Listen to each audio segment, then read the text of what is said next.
Hey guys. This is part 3 of What If Sasuke Was in Lord of the Rings. Hit like and subscribe if you like this one, and also please check the author in the description. Let's start. We are paid, that's all. We are God.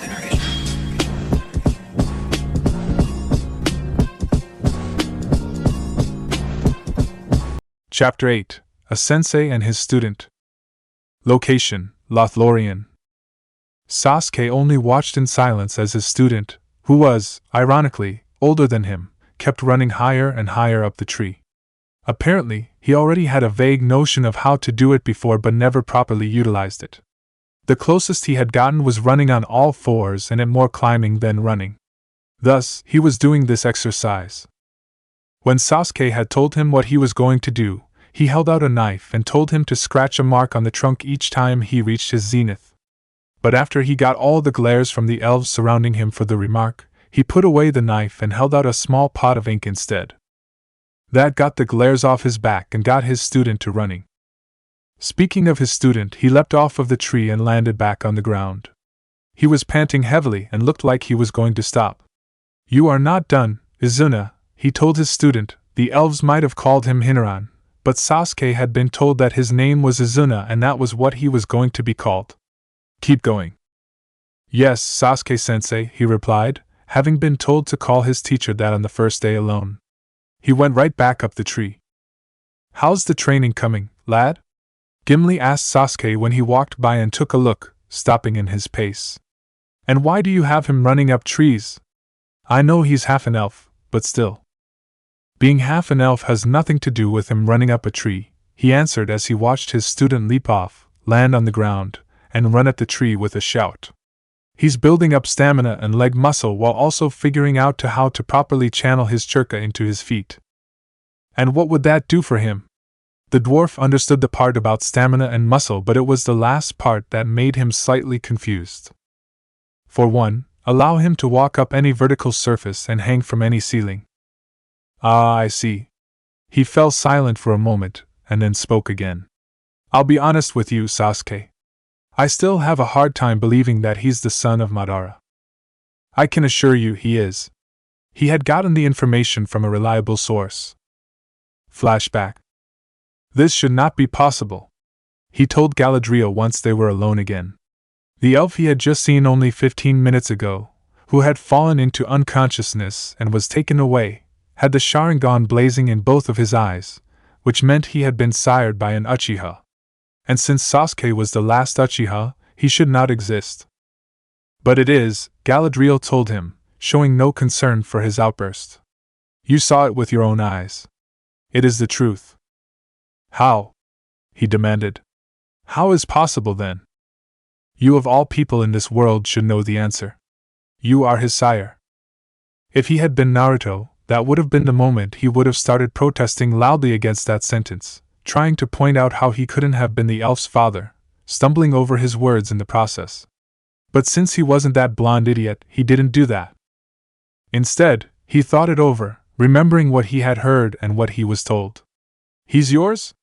he finally asked, having seemingly connected the dots. She laughed slightly and shook her head in the negative. "No, his father wasn't Indra, but Madara, who came to Lothlorien after leaving Erebor." "I'm assuming there's a story to this?" "A small one," she admitted. "Would you mind telling me what it is?" he asked after a moment of silence. He came to the woods and lived on the outskirts for a few months as a hermit. There were a few elves who were concerned that he would be a problem, but he had done nothing, so my husband and I allowed nothing to happen to him. That all changed after he lived for 2 months. Who did he attack and kill? Considering he had met and fought Madara, he knew that he probably would have done something like that. "A group of orcs who had kidnapped my handmaiden, Gilrin," Galadriel answered, honestly surprising him. "He took to his place, treated her wounds, and then brought her back to Kara's Galadhan." She looked at him after those words were said. "You are surprised to hear that?" "Yes, I am. The Madara he had known and fought against wouldn't have bothered with trying to save someone. He might have fought against the orcs, but he would not have saved anyone. Well, he was younger then, he admitted to himself. Regardless of your surprise, he did save her, and he did bring her back. When I saw him, I knew at once he was but said nothing. Once he had brought to safety, he left and went back to where he was living. But Gilrin would not leave him be. She would go back to him again and again. What happened in those visits, we never learned of. Gilrin had insisted all they did was talk to each other of trivial things, and we took her word. But soon, he had disappeared from Lothlorien, and she was carrying his child, who she named Isuna in honor of his sire's brother. And that was the end of it? No, he did reappear one time in later years.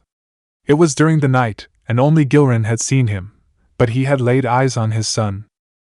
That answered that question, but now there was the other one. Who or what is the Tainted?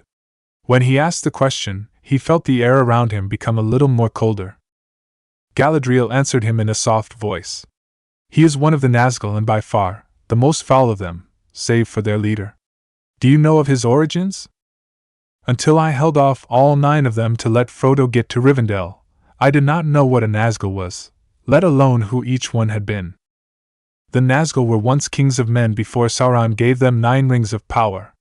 After using them time and time again, they fell into darkness and became the Ringwraiths. But the only one who did not fall slowly was the king who would become known as the Tainted. He gave himself to Sauron, completely and utterly of his own choice. Thus he became an abomination to all things created by Eru. What interest does he have in Isuna? He asked, raising an eyebrow. Whatever interest he has is the interest of the enemy, she correcting him. Then what interest does Sauron have in him? We do not know that. All we do know is that when they had left the safety of Lothlorien in a company of elves for Rivendell, they were ambushed by a large party of orcs, and the Tainted took Gilrin away in front of Isuna when he was but a child. From that time on, it has haunted his dreams ever since, always calling to him. If that's what happened when he was a child, it's no wonder that he activated the Sharingan, Sasuke thought to himself. Did Sauron know that would happen if Isuna's mother was kidnapped right in front of his eyes? Did you ever make an attempt to get her back? Yes, in the early days. But we never found where they had taken her. We became more focused on ensuring her son did not find his way into the hands of the Tainted and of Sauron. By locking him up, he stated, having seen where they had taken the son of Madara. To her credit, the Lady of the Wood did look guilty at those words. I am not proud of our methods, but they'd kept relatively him safe. In all his attempts to either run to or from the Tainted, he has never gotten out of Lothlorien. He frowned, remembering something. Has his Sharingan stayed active all these years? He asked her. She shook her head. No, it has come and gone. Its appearance has meant that the Tainted has tried to make him come to him. Silence fell between the two of them, and it stretched on for a long moment or two. It wasn't an awkward silence, nor was it a troubled silence. It was just silence. Then Sasuke broke it. Are you going to keep him locked away for the rest of life? What else can be done for his safety? We have thought hard, but never has a solution showed itself to us. He withheld the urge to roll his eyes. It was so bloody obvious. There is a solution: train him to fight. And who would train him? She asked him with a small smile. When he saw that smile, he knew he had been caught. Can he take it? He swore to himself.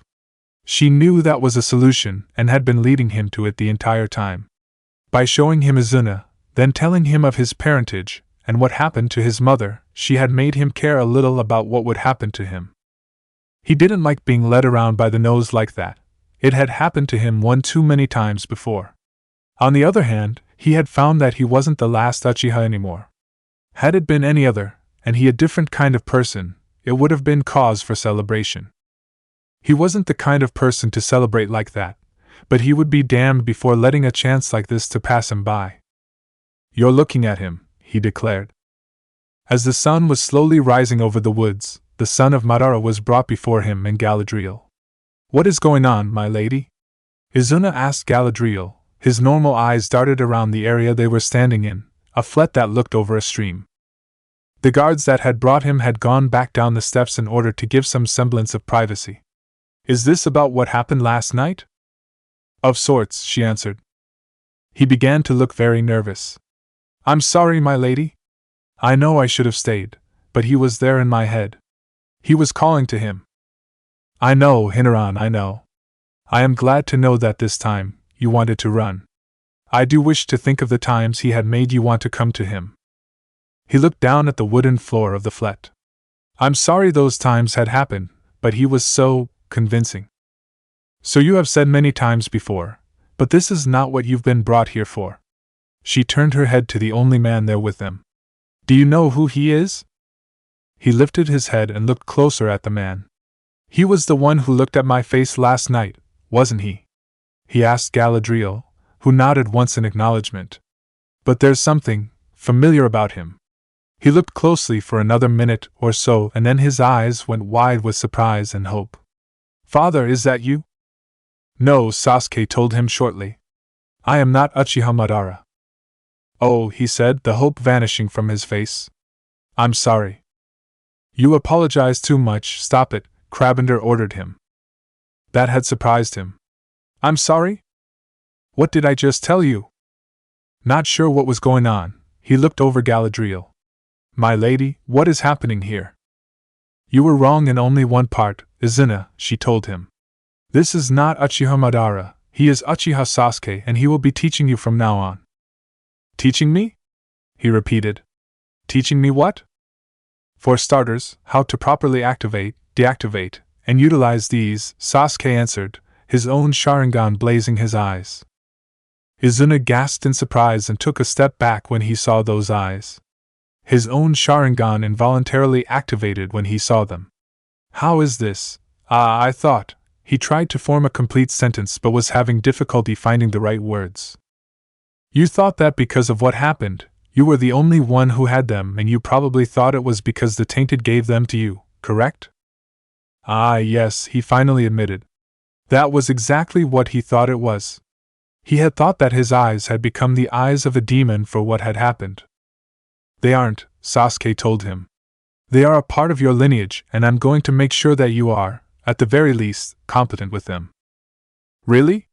He asked as a hopeful tone in his voice appeared again. The other Uchiha nodded. From now on, you are to call me sensei, which means teacher in the language of your father. You are my student, and you will learn. End flashback. It was his first time being the teacher instead of the student. He didn't know if he was nervous about being one or not. Quite frankly, he didn't have the time to figure it out. There was only so much time that could be spent keeping the fellowship waiting in Lothlorien while he trained Izuna. Thankfully, he had kept to his promise and taught his student how to properly use the Sharingan. Once that was out of the way, he could focus on training his student in the other parts of being a shinobi. He used the same method Kakashi had used on him during the training period of the Chunin exams to speed up the process. It worked, and Izuna was taking in all that he could. If Sasuke had to describe how his student learned, he would have to say that he was a strange mixture of himself and Naruto. It would take him a few times to understand an explanation of something, but once he started practicing it, he got it. He didn't show an interest in using a sword, preferring to handle a stave weapon.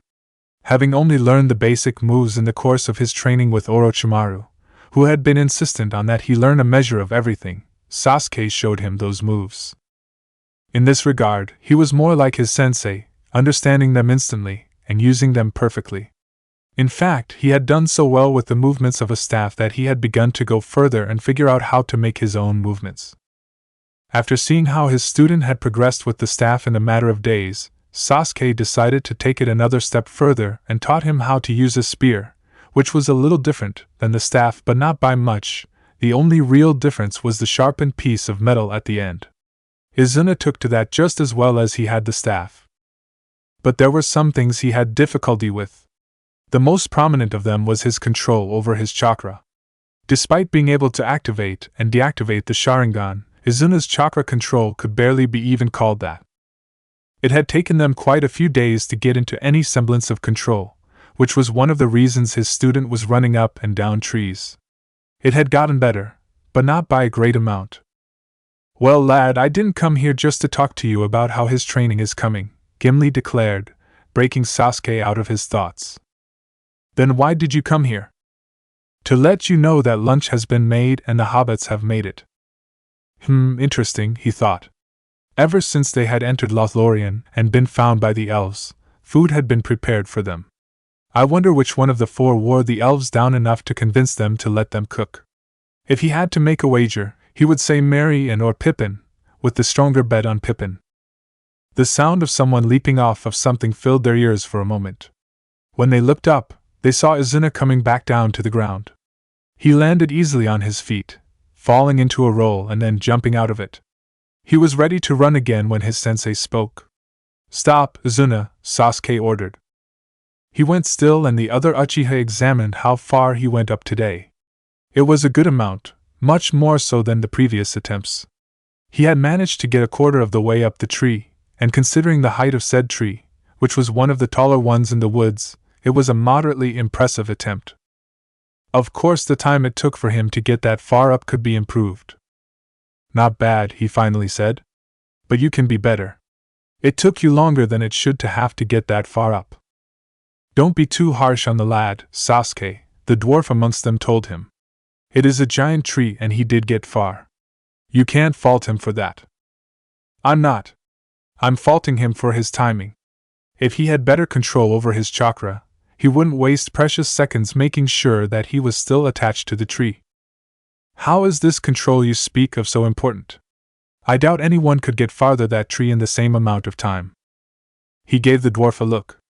Without saying another word, he sprinted at the tree and once he had his feet on it, ran straight up it.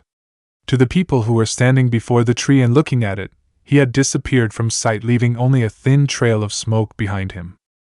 And before they could say anything, he had reappeared again and landed on the ground. "Does that answer your question?" he asked Gimli.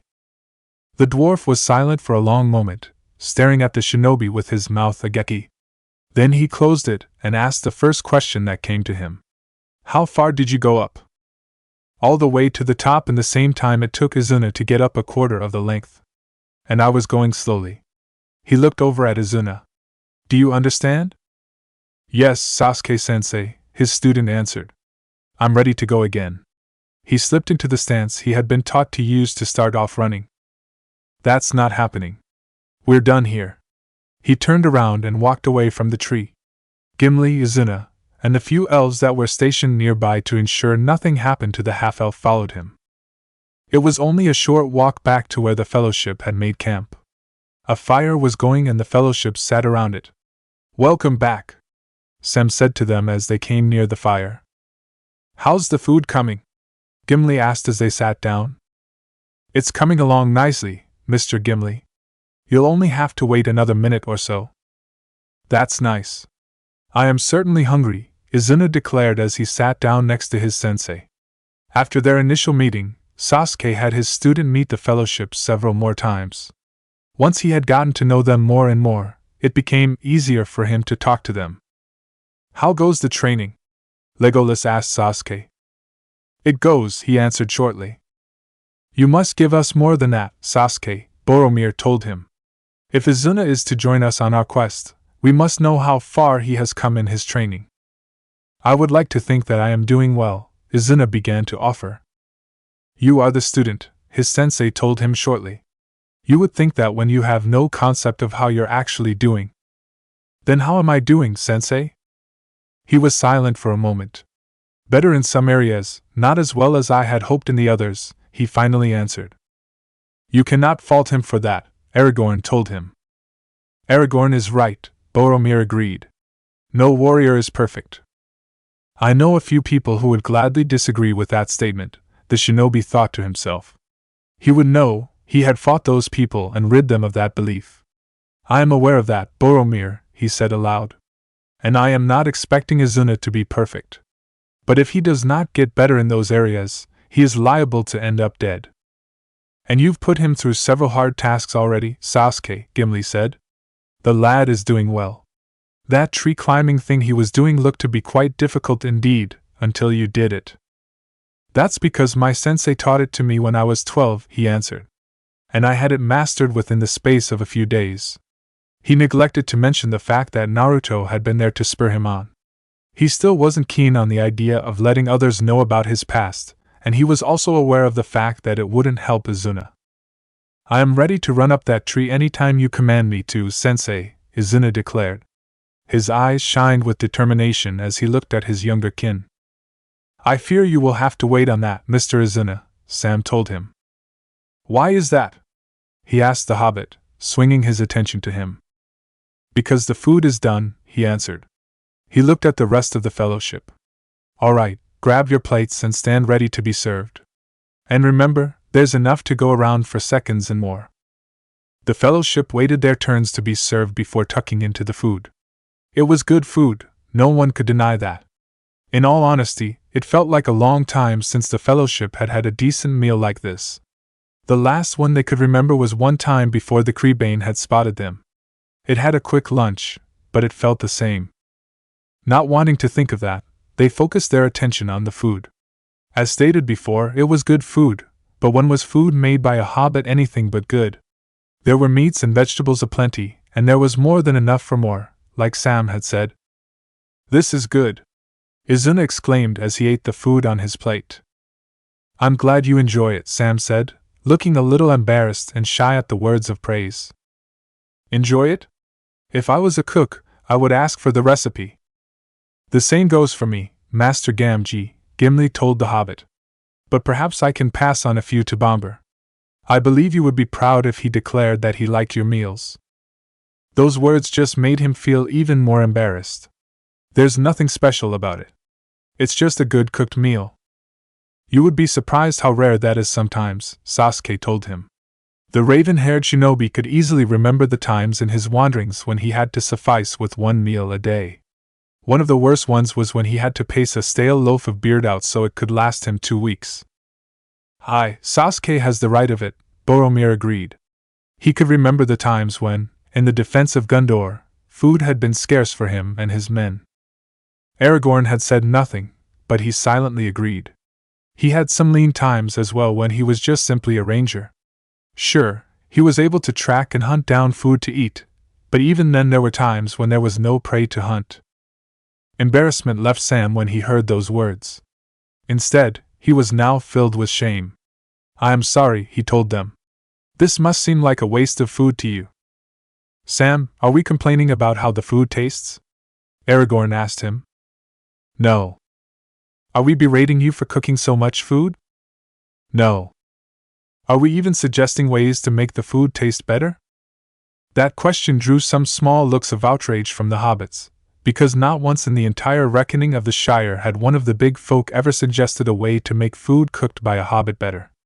The very idea was insulting. No, you are not. Then it is not a waste. We enjoy this food and we enjoy the company in which we are having this food. Perhaps with the exception of them, Sasuke commented, looking at the elves that stood guard nearby. You are welcome to join us if you so desire, Frodo told the guards. The leader of the guards shook his head. We are glad you are concerned for us, Master Baggins. But we have eaten before we came on duty. That's a pity, Merry commented as he chewed on a sausage. You are missing on some good food here. And the company's excellent, Pippin added. We can see. But nevertheless, we will stay on duty. Very well, as you wish.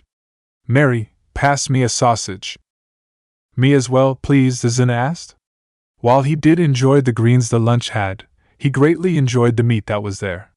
There were so many different kinds of meats in front of him. He wanted to eat them all at the same time, but his sensei would not have approved. He was always told to never rush into anything. He wasn't sure if that included food, but he wasn't going to risk it. I will take one too, the sensei in question said.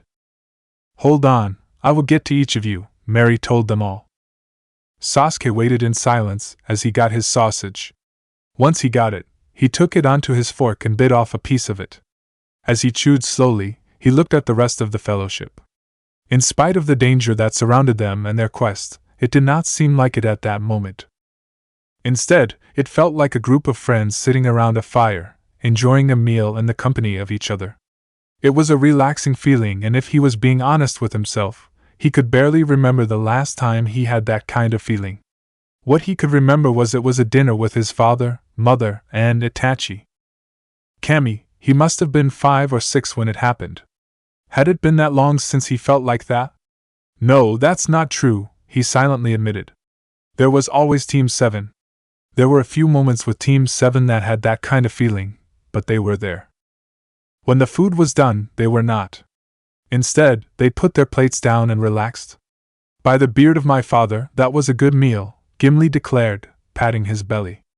I don't think that I've had so many servings of delicious food that kept changing and still stayed delicious. I feel the same, Legolas agreed with the dwarf. I think we can all agree that we are very stuffed, Pippin declared. Very nice cooking there, Sam, he said to the hobbit. Thank you, Pip, Sam said in reply as he made sure that all the food had not been wasted. Once he was done, he sat back. Do you know what would make right even better than it is now? Some of the leaf? Asked Merry, holding a small pouch in his hand. Exactly that, he answered. All 4 of the hobbits, as well as Aragorn and Gimli, pulled out their pipes, took some of the leaf, and began to smoke it.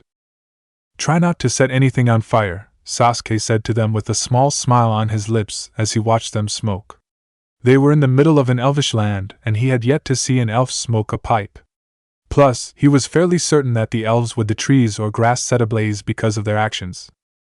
He's talking to you, Pippin, Merry told the Took. I'll have you know, Merry, that I am quite well handled with a pipe, he replied, sounding very offended by his friend's words. And if I remember correctly, I was not the one who set fire to that parlor room because he sneezed with a pipe in his mouth. You were the one who said it would be fine to smoke a pipe inside your mother's parlor. And the 2 of you wonder why the rest of the Shire gets nervous when you find the fireworks whenever Gandalf came, Frodo remarked with a slight smile on his face.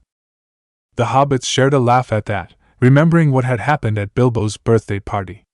The laughter soon became bittersweet and died away when they remembered that the wizard who brought those fireworks had fallen into the abyss in Moria. The rest of the fellowship fell silent as they too remembered what happened to Gandalf. It brought a fresh stab of pain and sorrow to them all, especially Sasuke. The shinobi looked down at his right hand. When it had healed and the bandage had come off, he had been right in the fact that the wound would scar, taking the appearance of a white star. Their sadness was broken when Isuna coughed quietly, getting their attention. I don't suppose you have another one of those pipes? He asked Sam, feeling nervous as he spoke. They all looked at him with surprise in their eyes. You wish to try one of these? Sam asked, jiggling his pipe a little to emphasize his point. He nodded. Yes. Are you sure? If the lad wants a pipe, give him a pipe, Gimli ordered gruffly. But he was curious deep down. He had never seen an elf take to the pipe, so he wanted to see what would happen. Sam took out a spare pipe and handed it to the half-elf. He took it and held it gingerly in his grasp, like it was made of glass and would shatter if he held it wrong. He still held that grip when he was shown how to proper set the leaf and light the fire. Sasuke watched in amusement as his student took his first inhale and began to cough. The hobbits laughed as they watched this happen. Once Isuna was done coughing, they began to give him advice on how to properly smoke. He took their advice and began smoking the pipe once more. To his surprise, he found that he liked it. Sensei, why do you never speak of your home?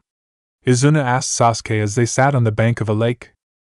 The guards who had been assigned to them had finally been relieved of their orders, which Sasuke found a relief for. They had been annoying.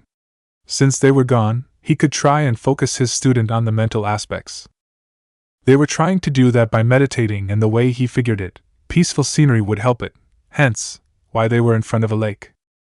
But it seemed like his student wasn't even trying to meditate. Why do you ask? He asked Isuna while still trying to meditate, keeping his eyes closed. I was thinking about the lunch we had with the fellowship a few days back, about they were talking about where they had come from. And I noticed that you hadn't spoken. That's because I don't have a home. Not anymore, he didn't. But you must have.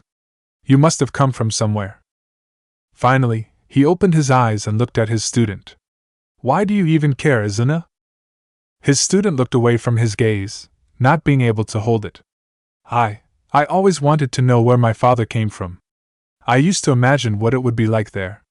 And I always thought that I might just be accepted there. He laughed a little laugh. I even wrote a small song about that feeling. You'd probably think it would be silly. He was silent as he listened, and then he spoke. Have I heard this song before?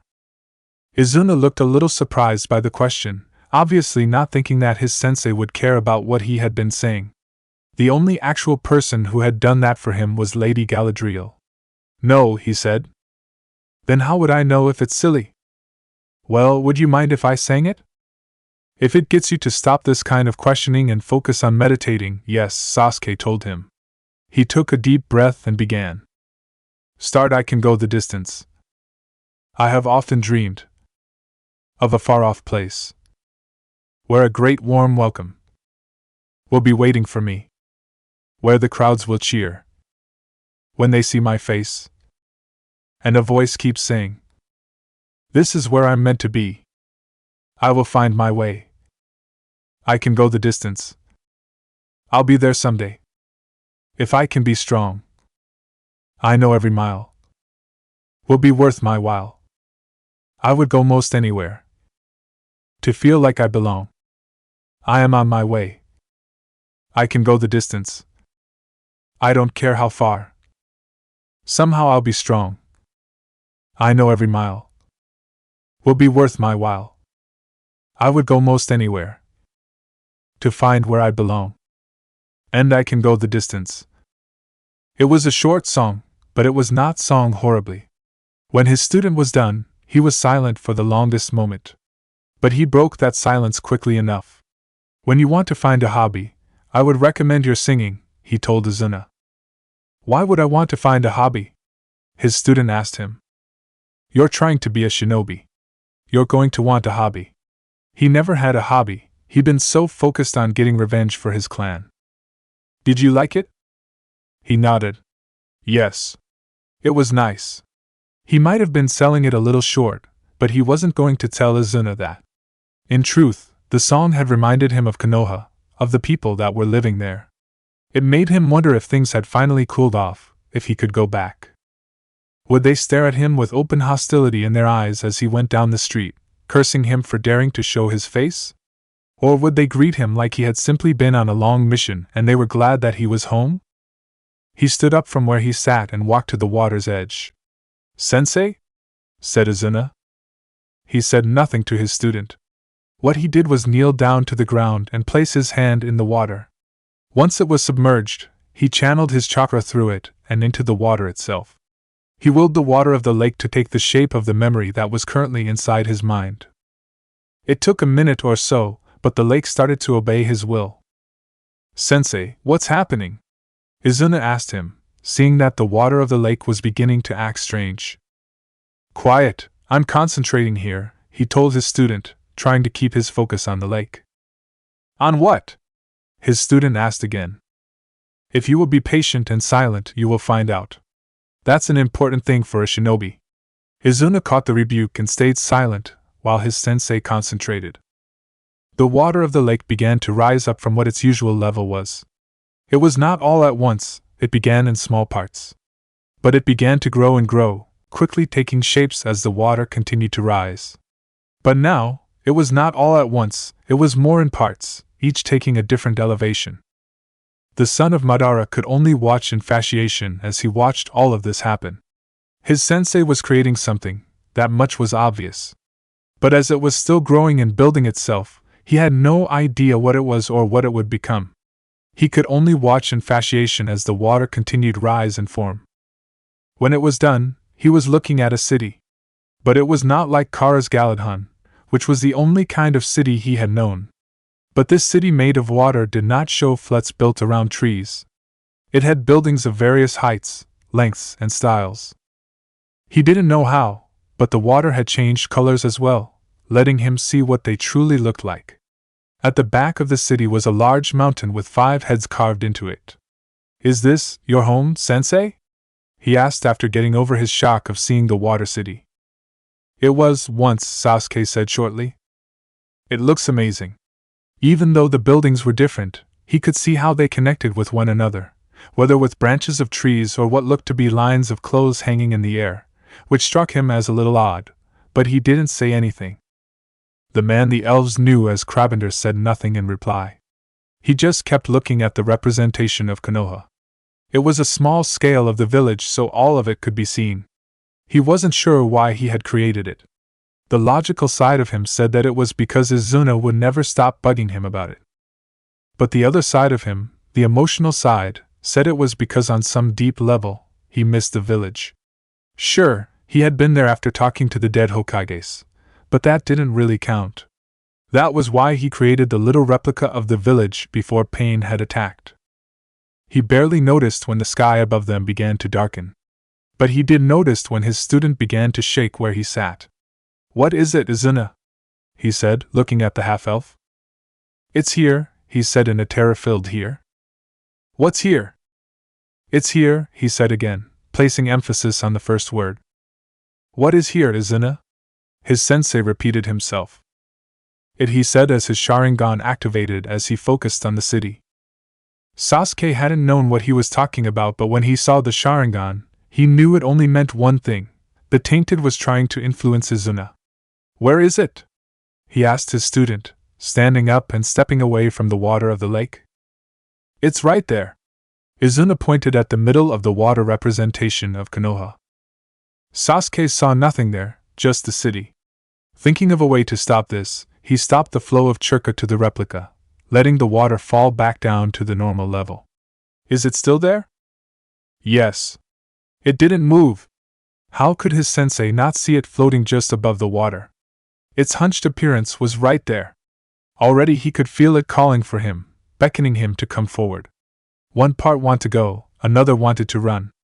Unable to tear his gaze off of the Tainted, all he could do was shut his eyes tight. Sasuke still couldn't see what his student was seeing, but he could see how said student how closed his eyes. "Don't close your eyes, Isuna," he ordered the half-elf. "Sensei, if I open, all I will be able to see is it," Isuna protested. He didn't want to see it. He didn't want to be tempted. "That's what I want you to do. Now open those eyes." He did as he was told, seeing the Tainted floating over the lake. The very water recoiled itself away from the Nazgul, disgusted to be anywhere near it.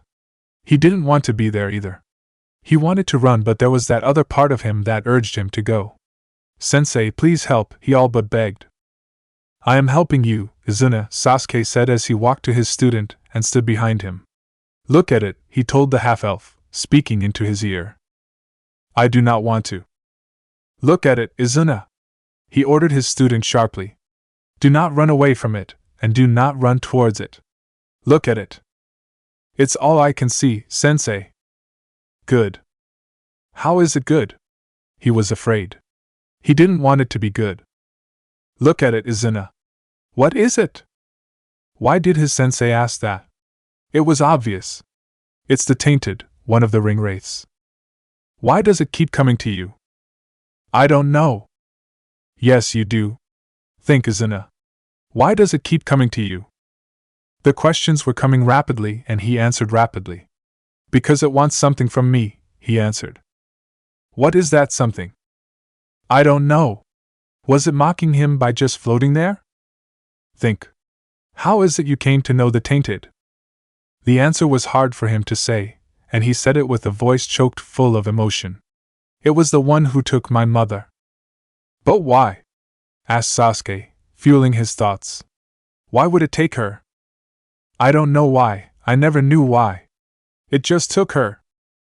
That earned him a slap upside the head, but his head did not move. He was still focused on the Tainted. He could feel it trying to get him to come to it. "Focus, Isuna," his sensei ordered him. "I did not just spend all this time teaching you how to fight with your body. I taught you how to fight with your mind. What is there to fight? All it had to do to is reach out, and I will be tempted to go. Think. Why did it take your mother?" Because. He was trying so hard to think of an answer, but none would come. Then, out of nowhere he could think of, one came to him. "Because it wasn't trying to harm her, it was trying to harm me." And now we are getting somewhere, Sasuke thought to himself. But what came next had to be carefully done. How was it harming you by taking your mother? It wanted me to see her be taken. It wanted me to see what it could do with ease. That's not all, is it? He shook his head, his eyes still locked on the Tainted. No, there was something else. What was it, Sensei? Why are you asking me? I was not there. You have to answer. He thought hard, and as he continued to look at the Nazgul and hear his whispers in his mind, he found his answer. It wanted me to be afraid. It wanted me to be scared for my life. And why did it want that? Because it wanted to control me through my fear, he answered. As he kept talking, his voice started to sound stronger, and his shaking was beginning to stop. It wanted me to run into the darkness so it could have control of my very being. Would it have tried to use visions of your mother to taunt and haunt you in your dreams? Yes, it would. Would they have that effect on you now? He shook his head. No, they wouldn't. What would they make you feel then?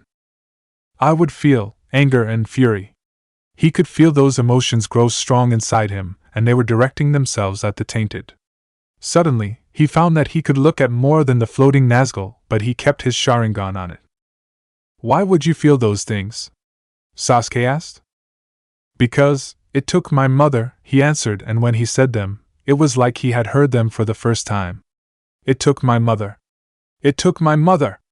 He looked at the Tainted with all of his anger and fury. You took my mother! He screamed for the entire lake area to hear. To his sensei's surprise, he started folding his hands into hand seals, something he had been taught, which showed in how clumsy some of the hand seals were. Snake, ram, monkey, boar, horse, tiger. Sasuke counted the hand seals, realizing what was about to happen, and took a few steps back. Katana, Gokaki no Jutsu, fire style, great fireball jutsu. He breathed out a giant ball of flame at the lake, directly in the path of the floating Nazgul. It engulfed the Tainted, and when the fireball flew further out to the lake before dissipating, the ringwraith was gone. But he thought he heard a shriek of pain. Once the fireball dissipated, he felt weak. Trembling, he looked at the lake, seeing the smoke that rose from the water. What did I just do? He asked, deactivating his Sharingan. What you did was the one jutsu every uchiha knows, and I know I didn't teach you that, Sasuke answered him. How the hell do you know it? He didn't have a good answer, so he gave the only one he had. You said it yourself, Sasuke-sensei. Every uchiha knows it. The sensei just stared at him for the longest time. Finally, he said one thing. Isuna, you might be a half-elf, but you're an uchiha to the bone. His student smiled widely, for that had been the best compliment he had gotten so far. Chapter 9, Down the River. Location, Isengard. Saruman sat at his desk, looking over a report from one of his spies in Eriador. The report told him that they had found 9 black horses strewn across a riverbank, and all of them were dead. The spy had known who the horses had belonged to, but reported that there were no bodies nearby. Fool, Saruman thought to himself as he put the report down. There were no bodies because the Nazgul had fled. And they had fled because of one particular person, the same man that had turned his power against him on Caradhras. According to the reports he had been receiving, this stranger from another land had been wandering around Middle-earth for the past 10 years, and all he had done was rescue children from orc bands. What foolishness! The White Wizard was certain that with the power he commanded, he could very well have carved out a kingdom out for himself. If he had, he might have made a valuable ally. But he had not, and now, he was with this so-called Fellowship of the Ring. This was even more foolishness. What could they possibly do to succeed in this quest of theirs? Did they honestly believe that they would make into Mount Doom to cast the ring back into its fires? It was more likely that they would tear themselves apart trying to take control of the ring from each other. He might have been able to help in that regard, if they were not hiding in Kara's Galadhan. Galadriel would be able to sense him and stop him. The sound of feet walking through his halls entered his ears. There were 2 kinds of feet that were walking. One was a shuffling gait, and the other was loud and audible. My lord, we have brought him, said an orc who had appeared at the door. There were 3 other orcs, and in the middle of the 4 was his creation, the first of many. The White Wizard eyed his creation, who did nothing and said nothing. Take him to the hall of the Palantir, he ordered. Yes, my lord. The orcs turned around and ushered his creation out of the room. He stood up from his desk and followed them at a distance. Once they had reached the hall of the Palantir, the orcs and his creation stopped, letting him catch up with them. He walked forward to look at his creation more closely. It seemed to have noticed because a low, quiet snarl came out of its throat and was directed at the white wizard. Good, he thought to himself. Leave us, he said aloud.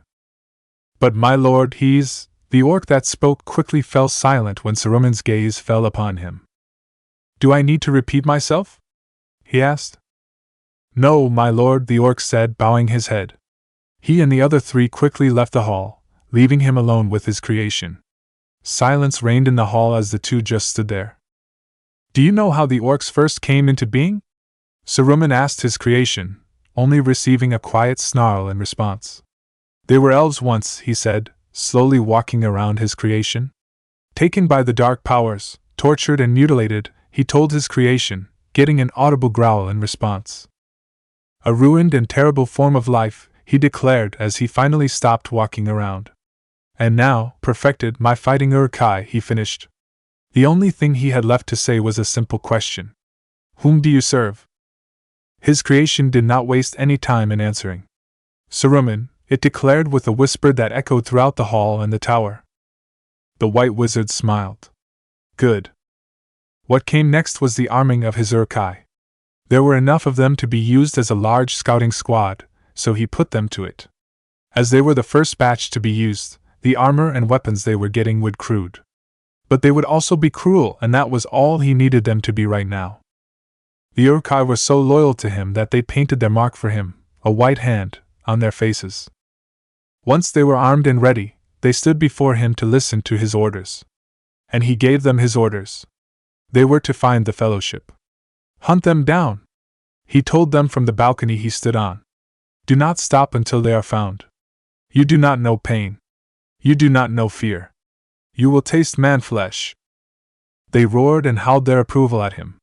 Seeing that the necessary frenzy had been whipped up, he turned to the first of the Uruk-hai, who was named Lurtz. One of the halflings carries something of great value. Bring them to me alive, and unspoiled.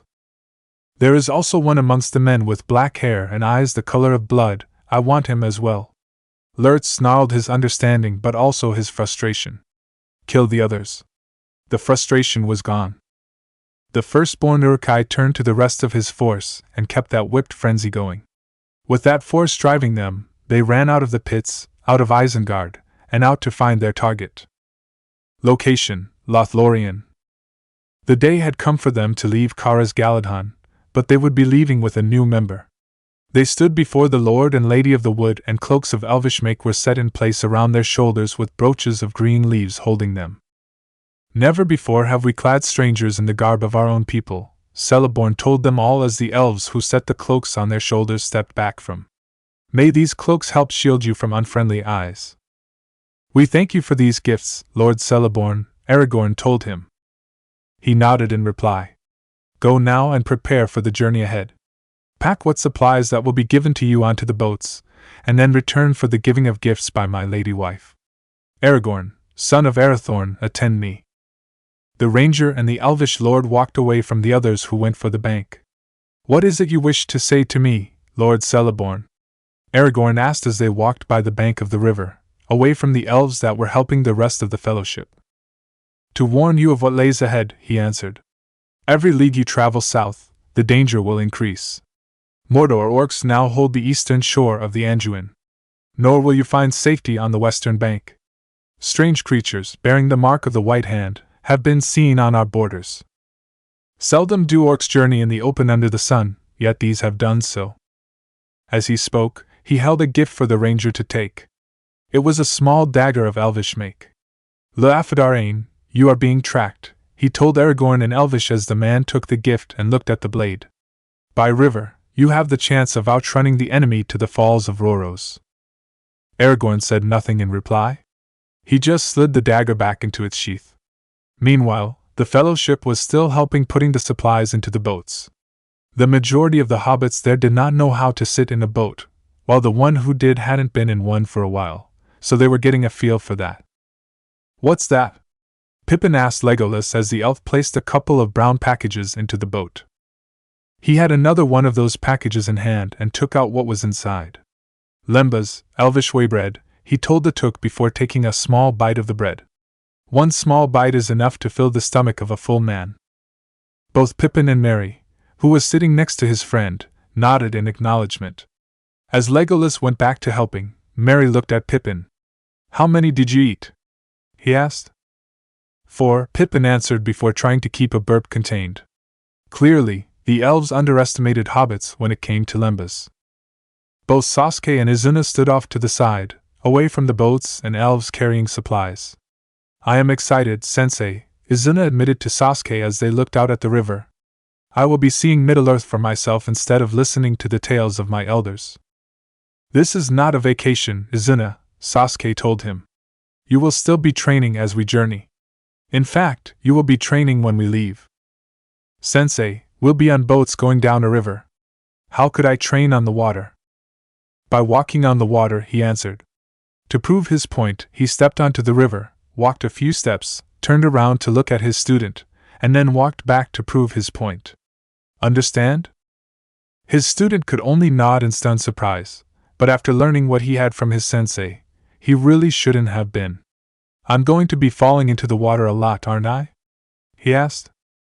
His control over his chakra had gotten better since his training had begun, but he had a feeling that it still needed a lot of work if the looks on his sensei's face were anything to go by. "If you don't want to, then make sure to get it quickly," Sasuke told him. "I will teach you what to do once we get underway." It didn't take the elves long to finish placing the supplies in the boats. Once they were, the fellowship was brought before Galadriel once again, with the exception of Aragorn and Boromir, who chose to stay with the boats. "So now you must leave the woods of Lothlorien," she said to them. "But before you part, I would give you gifts." An elf stepped forward to Legolas, offering him a bow that was longer and stouter than one he had been using. "My gift for you, Legolas, is a bow of the Galadrim, worthy of the skill of our woodland kin," Galadriel told him as he took the bow and tested the tautness of its string. He was happy with his gift and gave her a nod of thanks. She walked past him and stood before Pippin and Merry, who were given small daggers. "These are the daggers of the Noldorin," she told them as they unsheathed the daggers to look at the blades. "They have already seen service in war." She saw a look of unease and fear on Pippin's face and she said to him, "Do not fear, young Peregrine Took. You will find your courage." She went to Sam and gave a bundle of rope. "And for you, Samwise Gamgee, elven rope made of Hithlang." "Thank you, my lady," Sam said as he took the bundle. Driven by his curiosity and summoning up his courage, he asked a question. "Have you run out of those nice, shiny daggers?" Galadriel simply smiled at him before walking past him to stand before Gimli. "And what gift would a dwarf ask of the elves?" she asked. Since the problems between their two races hadn't exactly been figured out and solved, it was always better to ask rather to give. That way, the chances of accidentally insulting one another decreased. But Gimli was not in that kind of mood. If anything, he was acting nervously. "Nothing," he replied, looking down at the ground but then at her. "Except to look at the Lady of the Galadrim one last time, for she is more fair than all the jewels beneath the earth." Galadriel laughed and smiled, flattered at the compliments she had just received. The rest of the elves there, including Legolas, looked at Gimli in complete and utter surprise. They had just seen a dwarf compliment an elf, something they didn't think would happen unless the Valar themselves intervened and made it so. The dwarf in question looked away in embarrassment. But then he looked back. Actually, there was one thing, he started to say, only to stop and talk to himself. No, talking nonsense. It's quite impossible. Stupid to ask. "Please, Gimli, son of Gloin, what is it you wish of me?" she asked him. He leaned in and she knelt down, surprising the elves around her. He whispered something in her ear that made her smile and say, "If you wish, I shall give it." "Thank you, my lady," he said with a bowed head. She walked past him and then stood before the last hobbit. "Farewell, Frodo Baggins," she said to him. "I give you the light of Erendil, our most beloved star." She handed him a phial that was made of crystal and had water that seemed to shine in the light. "May it be a light for in dark places, when all other lights go out." She placed a gentle kiss on his forehead. "Thank you," Frodo said quietly. She smiled at him and went past him. She stopped before Isuna, who did not meet her eyes. Hinneran, look at me, she told him gently but firmly. He did, but he also had something to say. Please do not call me that anymore, Lady Galadriel, he said to her. That's not my name. As you wish, she said in reply, smiling a small smile at him. My gift to you is something that is yours by right. You have something of my father's? He asked, a small hope rising in his voice as he spoke. She shook her head. No, what I am to give to you is not of your sire's, but of your mother's sire. My mother's father? He said with a confused look. She never spoke of him. Which was something she had to do, she told him. If the secret of whom her sire was, dark forces would have tried to end her, and any chance of the line continuing. Her sire, who I had known well and counted him among my family, kept her a secret and gave her to me to protect and hide, which I had done so. Who was her sire? The half-elf asked, wanting to know. Again she smiled at him, but this time it was a sad smile. If this had been a different age, when there were more of our kind and our time wasn't ending, we may have crowned you as High King when you came of age. Somehow, the words struck him deeply and made him look at her with shock on his face. You mean? Despite his attempt to speak, he could not finish his sentence. He was too stunned to do so. But she knew what he was trying to say and nodded her head. Yes, I do. Your mother, Gilrin, was the daughter of Gil-galad, the last High King of the Noldor and the grandson of my brother, Amrad. Everyone who knew what that had meant could only look at her with either shocked or stunned expressions on their faces. Those who didn't only had looks of confusion. The legends and histories had all said that Gil-galad had died at the hands of Sauron with no children of his loins. Evidently, that wasn't the case anymore. And now, my gift to you, Isuna, child of Gilrin, Galadriel said, walking over to a nearby table, which had something wrapped in a large white cloth laying on it. She threw back the cloth, took what laid in it, and walked back to the half-elf. If he had been shocked before, now he could barely even speak at the sight of what was held out for him to take. Aeglos, he uttered with reverence as he looked on the glaive of his grandfather. It was the only thing he could say. Even though what he looked on was a weapon, it was still a thing of beauty. Its shaft was made of black wood, and its recurved blade gleamed in the light that came past the trees. It was 9 feet long, with 2 of those feet being the blade. On the blade was an inscription that Isuna had never seen before but could read well enough. Gil-galad ek vi vegan in matha. Atheleg nin I orchestra gastatha. Nin sinial na engarithos. Han s ni nistatha. Aeglos. When translated into the common tongue, it read as such. Gil-galad wields a well-made spear. The orc will fear my point of ice. When he sees me, in fear of death, he will know my name. Aeglos. Stretching an uncertain hand out to take the weapon from the Lady of the Wood, Isuna's grip was shaky as he took hold of it and pulled it from her grasp. It is heavy, he thought to himself. But it wasn't heavy in a way that would be unbearable. It was the kind of heaviness that would disappear once he had gotten used to its weight. When he held it in both of his hands, he had to restrain the urge to spin it around. It would have been childish, to him, at least, and now was not a time to be childish. Instead, he placed the end of the shaft on the ground with the blade in the air. I will do my grandfather proud, my lady, he told Galadriel. His memory I will not shame. Do not lose your life in to protect that memory, Isuna, she told him in reply. For your grandsire and your mother would not want you to do that. They would want you to live. He took it as the advice it was and bowed his head to her, while still holding the glaive upwards. She walked past him and stood before Sasuke, the last in the line.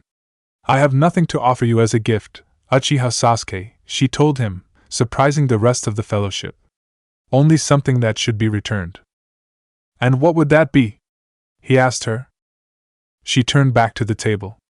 As she did, everyone realized that there was something else lying in the cloth that had held Aeglos. She took it, holding it carefully in her hands, and held it out for him. You left this in my care when I saw you for the last time, saying that I was the only one you could trust with it. You said that no one but you would be able to wield it or hold it.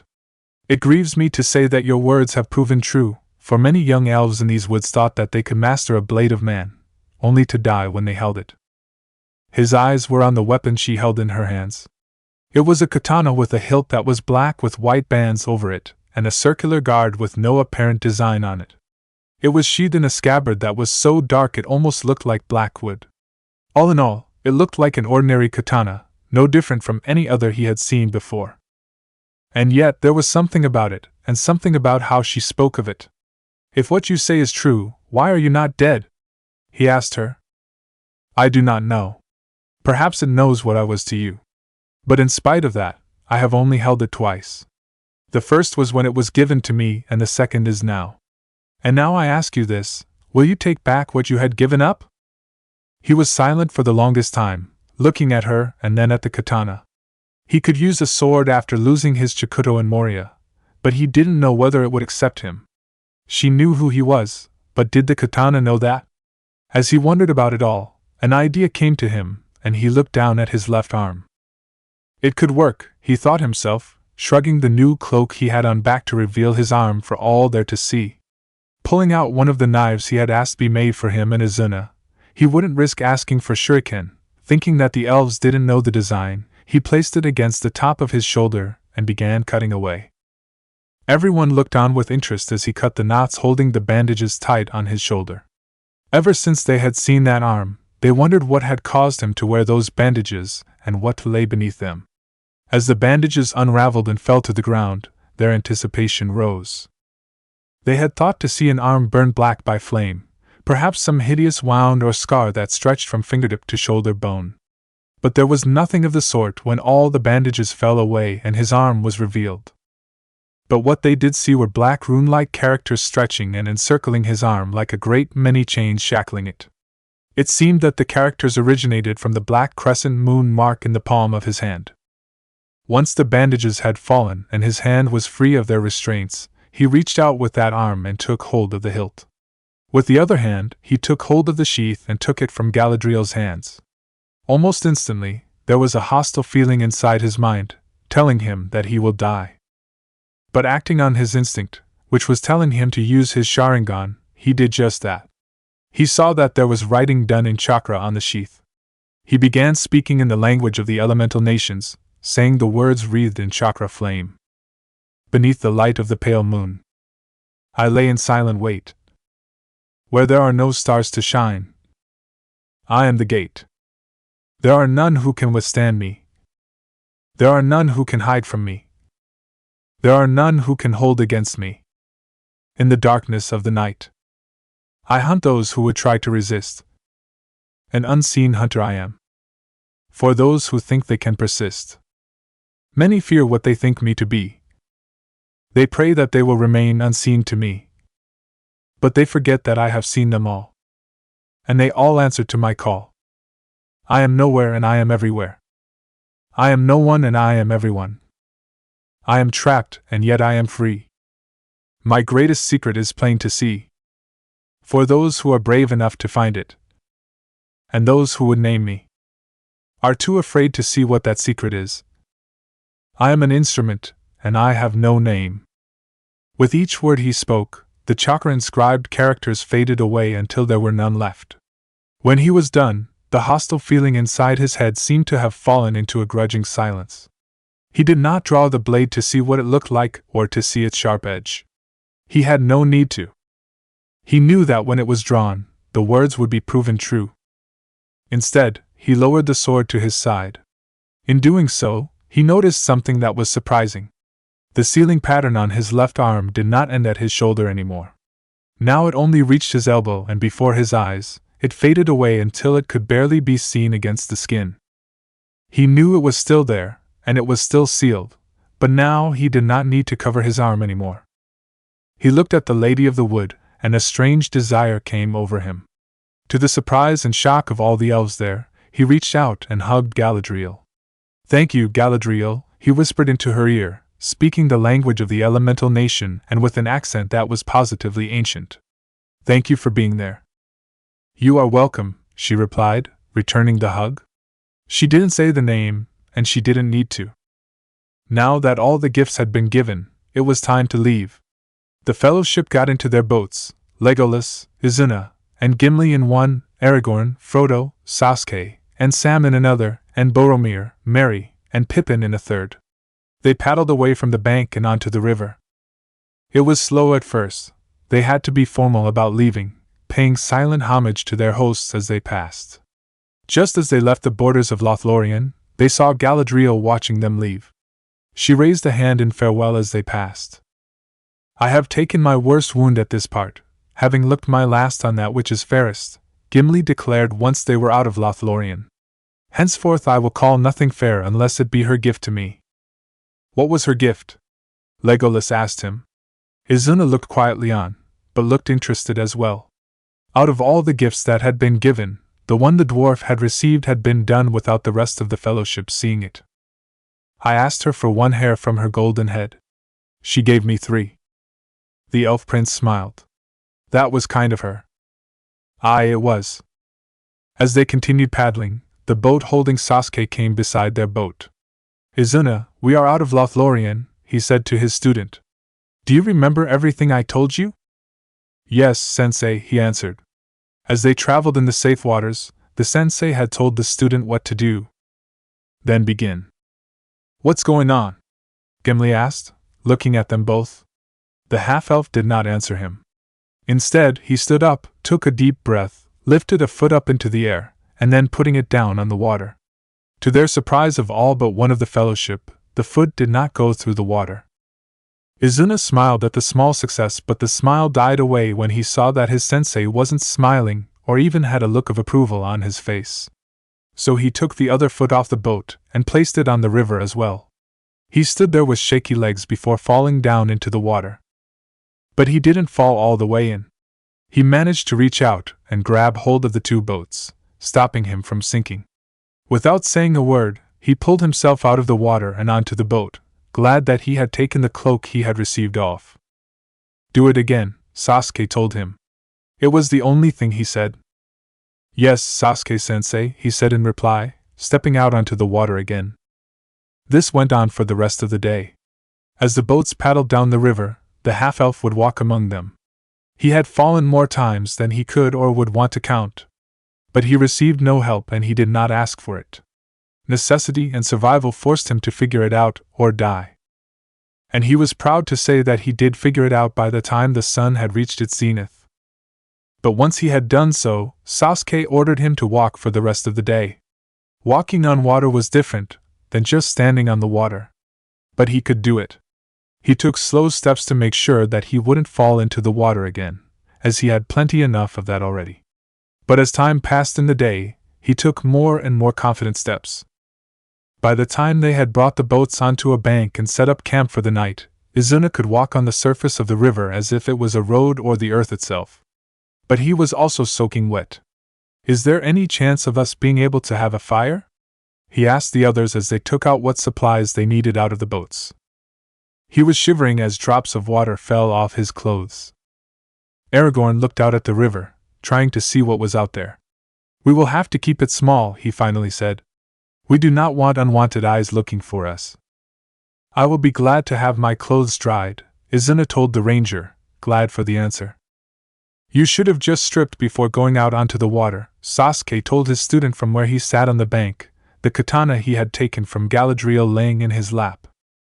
He looked at his sensei with surprise on his face. "I thought I had to do it fully clothed." "When did I say that?" He fell silent as he closed his eyes. "What are you trying to do?" Pippin asked him. "I'm trying to meditate, and I would like some quiet." No one said a word to him as he continued to meditate. What he didn't tell them was that he was trying to meditate through the sword in his lap. He wanted to be sure of something, and he had a feeling that the katana itself would help with that something. As he concentrated, all outside noise faded away. When he opened his eyes, he wasn't sitting on a bank next to the Anduin River. Instead, he was perched on a rock on one end of a rock garden, just like the one he had seen in Lothlorien. Across from him was another rock, and sitting on it was another person. "I thought it would be you," Sasuke said to him. "It's my sword, the one I inherited from my father," the spirit of Otsutsuki Indra said in reply. "Did you think that it would be someone else?" "No, but it never hurts to check." "So, are you really him?" "No, this is only an image. But it is still me." I see. It certainly looked like the firstborn son of the Rikudo Sennin. The hair was the same color brown, it was cut in the same fashion, and he had those two locks hanging down on either side of his face wrapped in bandages. His eyebrows were cut short in the ancient way that showed he was nobility, which Sasuke had found to look ridiculous. He had the same blue markings around his eyes, which were lit with spiral-patterned Mangekyo Sharingan. Is there a particular reason why you've decided to look for me? Indra asked him. I just wished to see if what I had thought was true. He looked around and saw only the rock garden. But what was interesting about the garden was that the rocks did not stay still. They moved around as if they were in a current, or a flow. Are we the only ones in here? Why? Do you wish to speak to your predecessor? The image of Indra raised a hand and another stone rose from the rocks and a vague image began to form. No, Sasuke told him. He had enough memories of Uchiha Madara. Quite frankly, he was still having difficulty putting the man he fought into the story Bilbo had given him. Goodbye, we might speak again. I look forward to it, he said with the barest hints of sarcasm. When Krabender opened his eyes, he could see that some of the fellowship had fallen asleep while others, Aragorn, Legolas, and Gimli, were still awake. How long was I meditating? He asked them as he joined them at the fire, absently noticing that his students' clothes were drying on a line over it. Meditating? Gimli repeated. Lad, we had thought you had fallen asleep. How long? He repeated himself.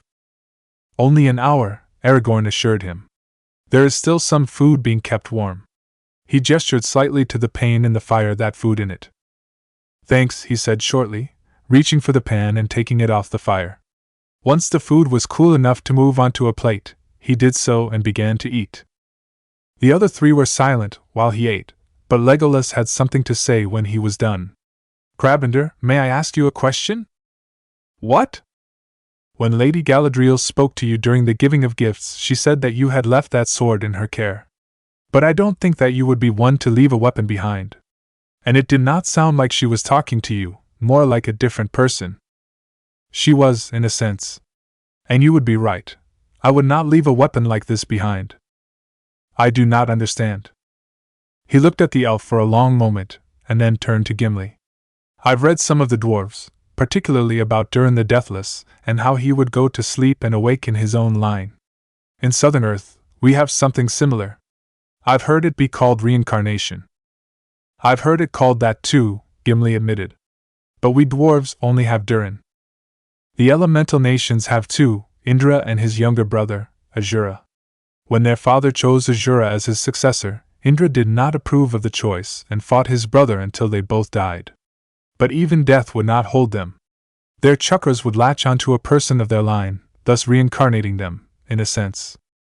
Their reincarnations would always fight against each other, until recent times. How do you that? Because I am one of those two reincarnations, he answered. He reached down and held up the katana. The Lady of the Wood said that I had left this in her care because, in a sense, I did. He looked over at his sleeping student. You could also say that I am also Isuna's father. The looks he got were of confusion. Please explain, Aragorn said to him. I am the most recent reincarnation of Otsutsuki Indra. My predecessor was Uchiha Madara. When Lady Galadriel spoke to me, she was speaking to Indra. Really? Asked Legolas. Why do you think I hugged her? That was Indra's chakra making me do it. And your opposite? It didn't sound like the right word to the elf, but it was the only thing he could think to say. But it didn't work for Sasuke. Instead of him answering, he just let his face go blank. I know who he is, he said shortly. It was the only thing he would say about the matter, and the others were wise enough to not push the subject. Eventually, they went to sleep and left him with the watch. Chapter 10: The Fracture. Location: The Fellowship. They were still traveling down the river, already several days beyond the borders of Lothlorien. Isuna had been made to walk on the water the second day, but he did with much more confidence, and even though he had wobbled here and there, he did not fall in. But still, his sensei was visually impressed. He kept making Izuna walk on the water until he was satisfied, which wasn't until the 5th day on the river. Aragorn paddled his boat in silence with Sasuke helping him from the front. As the boat went down the course of the river, the ranger looked over at the boat with Boromir in it. They had a small argument 2 nights past, and ever since, he felt uneasy with the man from Gondor. Flashback. They had set upon another bank for the night. While the others were setting up the camp, he, Boromir, and Sasuke were looking at the river itself. A log was floating past their camp, but they could see hints of fingers on the log and a head behind it. Despite the fact that they could only see hints, the ranger of the 3 knew who it was. Gollum, he said quietly. He's tracked us since Moria. I had hoped to lose him on the river. But he's too clever a waterman. He walked away to get a better look. The log wedged itself against a cropping of rocks, anchoring it and making it stop. And if he alerts the enemy to our whereabouts, it will make the crossing even more dangerous, Boromir said, keeping an eye on the log. The Captain General's words were also heard by Frodo, who felt nervous more so than he already was. He knew that Gollum had been following them since Moria, but the only time he had seen the creature was on the stairs in the mines. For him to be just on the other side of the river was unnerving. Have some food, Mr. Frodo, Sam told him, unpacking the food as he spoke. No, Sam, he replied. You haven't eaten anything all day. You're not sleeping neither, his gardener told him. Don't think I haven't noticed. Frodo, you should eat something, Isuna agreed with Sam. The half-elf was absently rubbing his right wrist. That morning before they set out, his sensei had placed a seal on that wrist, placing aglows inside so it would not hinder him out of combat. He had been taught to use it. It was a brief lesson, but he still couldn't believe it was there. I'm all right, Frodo told the 2 of them. The half-elf let it go there, but Sam did not. But you're not, he protested, going to Frodo's side. I'm here to help you. I promised Gandalf I would. For a long moment, the ring-bearer said and did nothing. Then he looked at his friend. You can't help me, Sam. Not this time. Get some sleep. He couldn't hold the look any more and turned away. Sam said nothing. He just went back to the fire. As the rest of the fellowship tried to fall asleep, the 3 who were watching the river kept their eyes on the log. Boromir dared to take his eyes off to look at Aragorn. Minas Tirith is the safer road, he told the ranger from the north. You know that. From there we can regroup. Strike out at Mordor from a place of strength. There is no strength in Gondor that can avail us, Aragorn told him. You were quick enough to trust the elves, he said in reply, but only received silence for an answer. Have you so little faith in your own people? Yes, there is weakness. There is frailty. But there is courage also, and honor to be found in men, he told the heir of Isildur. But you will not see that. Aragorn tried to turn away, but Boromir grabbed him by the shoulder and stopped him from moving. You are afraid, the Captain General accused him. All your life, you have hidden in the shadows. Scared of who you are, of what you are. He broke his arm free of Boromir's grip. He took a half-step away but then looked back. I will not lead the ring within 100 leagues of your city, he promised the man from Gondor. That was end of that argument, for the sound of feet walking on water, something they had gotten used to, filled their ears. They looked and saw Sasuke walking on the water of the river. What are you doing, Sasuke? Boromir asked him with a loud whisper. Pest control, he answered shortly, still walking on the water. He went to about the midpoint of the river and stopped. He looked at the log, still wedged against the rocks. With a blur of his arm, he grabbed hold of a knife and threw it at the log. It flew through the air and struck the log hard, landing just in between the gap that was created by the space of 2 fingers. The end result was that hand suddenly letting go of the log, which was followed with a loud yelp and a splash. When the splashing stopped, the hand was back on the log and a pair of eyes was glaring at him. But that did not scare him. He responded in kind by activating his Sharingan, giving the log and the creature guiding it a level stare. Move on, he ordered. In the long second that followed, nothing happened. Then the log dislodged itself from the rocks and began to float down the river again. Once he saw that it was moving, Sasuke turned around and began walking back to the bank. But when he heard mutterings and what sounded like curses, he spun around with another knife at the ready. The sounds died away and the log floated away faster. He lowered the knife and turned back to the bank of the river, walking across the water until he was back on land. He will not stay away for long, Aragorn told him. He will return. He's away for now, he replied, putting the knife away. Be thankful for that. End flashback. Aragorn's memory of that night was cut short when he saw where they were. Frodo, he said to the hobbit sitting in front of him, tapping his shoulder. The Argonath, he said as they came into view. Long have I desired to look upon the kings of old. My kin. Sasuke looked upon what the ranger was speaking of. It was statues of two men on either side of the river. They held axes in one hand, but with the other they held out in a gesture of defiance. But while Aragorn looked upon them with reverence, all Sasuke could think of was the Valley of the End. Who are they? He asked quietly. They are Isildur and Anarion, sons of Elendil, Aragorn told him. It was built to mark the northern border of Gondor, though that border has now changed. That was all he said, and Sasuke did impress him. All he could do was look at the statues and be reminded of the valley. It had been 10 years since he saw it, so his image of it was more than likely vague. There was also the fact that it was in shambles the last time he had been there. But the two statues he saw before him were about the same height, or so as of the ones in his memory.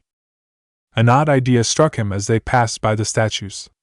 Did Madara see them when he had been here? He wondered to himself. Was he the one who had built the statues at the valley? Was it because of jealousy? Or was it inspiration? He didn't have an answer, so he let it go. What lay beyond the statues was a lake. It was a fairly large one, and it would take more than a few minutes to get from bank to bank.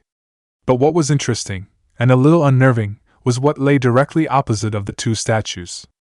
It was a waterfall, a large waterfall that was split into two by a large rock. From the distance they were at, where the edge of it looked like the edge of the world. But they did not pay much attention to it. Instead, they rowed the boats to the western shore. Once they were there, they climbed out and began taking the supplies onto dry land. Boromir still sat in his boat, his feelings clashing inside of him. But his eyes were on Frodo, who felt his gaze.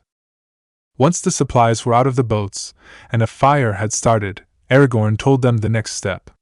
We crossed the lake at nightfall. Hide the boats and continue on foot, he said to all who were there as he took the last of the supplies from the boats. We approach Mordor from the north. Oh yes? Just a simple matter of finding our way through Eamon, said Gimli when he heard that plan, standing up from his spot. His words weren't making Pippin more confident. An impossible labyrinth of razor-sharp rocks. And after that, it gets even better. Festering, stinking marshlands as far as the eye can see. That is our road, the ranger told him shortly. I suggest you take some rest and recover your strength, Master Dwarf. It was needless to say that said dwarf was insulted by that last remark. Recover my... he began to say, only to stop and growl half-heartedly. Legolas, who had been watching the forest behind them, turned back and went straight to the ranger. We should leave now, he said quietly. No, Aragorn disagreed. Orcs patrol the eastern shore. We must wait for cover of nightfall. It is not the eastern shore that worries me, the elf said, turning his gaze back at the forest moment. A shadow and a threat had been growing in my mind. Something draws near.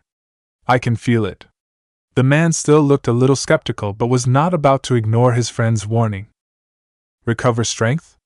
Gimli still grumbled as Merry came back with a bundle of stick for the fire. Pay no heed to that, young hobbit.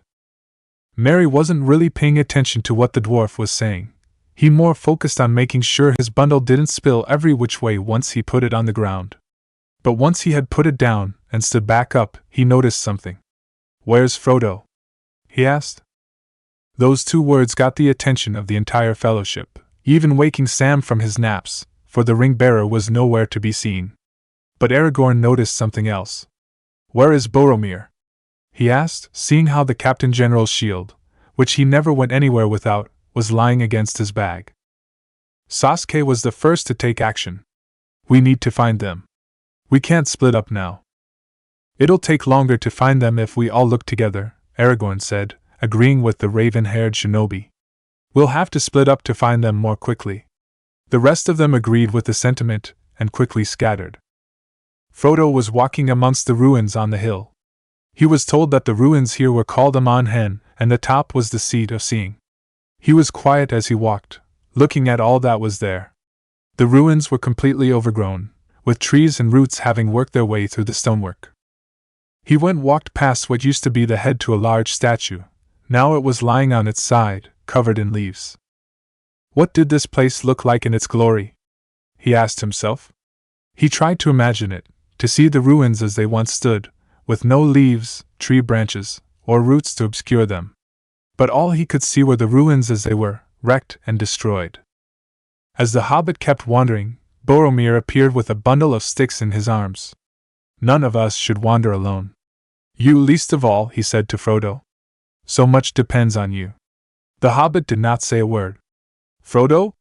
He said with a tone of small concern. Frodo looked away, so he stepped forward. I know why you seek solitude. You suffer, I see it day by day. You sure you do not suffer needlessly? Still, the hobbit said nothing. There are other ways, Frodo. Other ways we might take.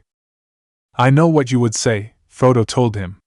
It would seem like wisdom, but for the warning in my heart. Warning? Against what?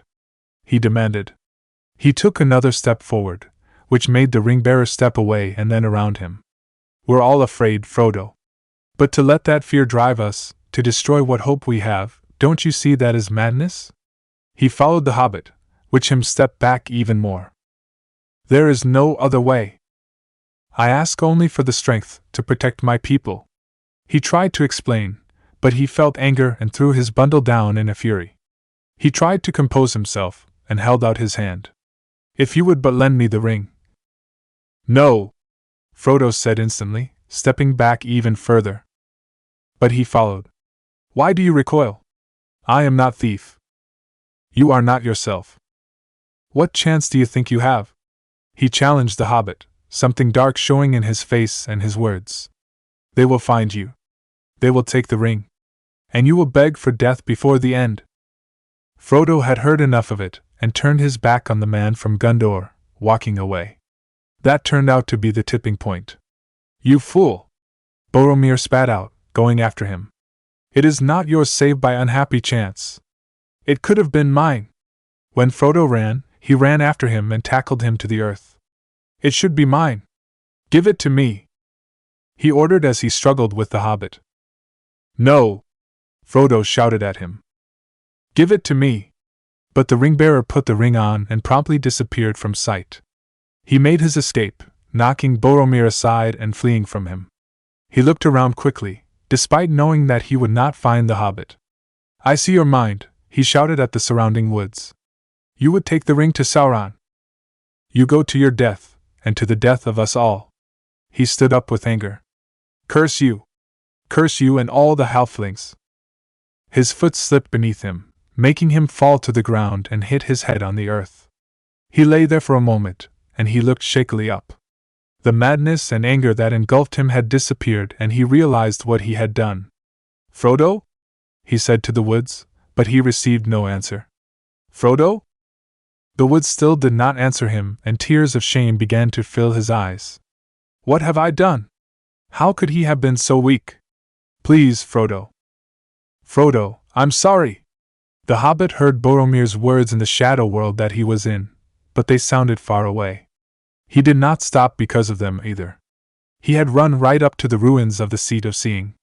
He heard his name again, and he hid behind a cluster of rocks on top of the ruin. But he felt something pulling toward him, urging him to look up over the rocks and see.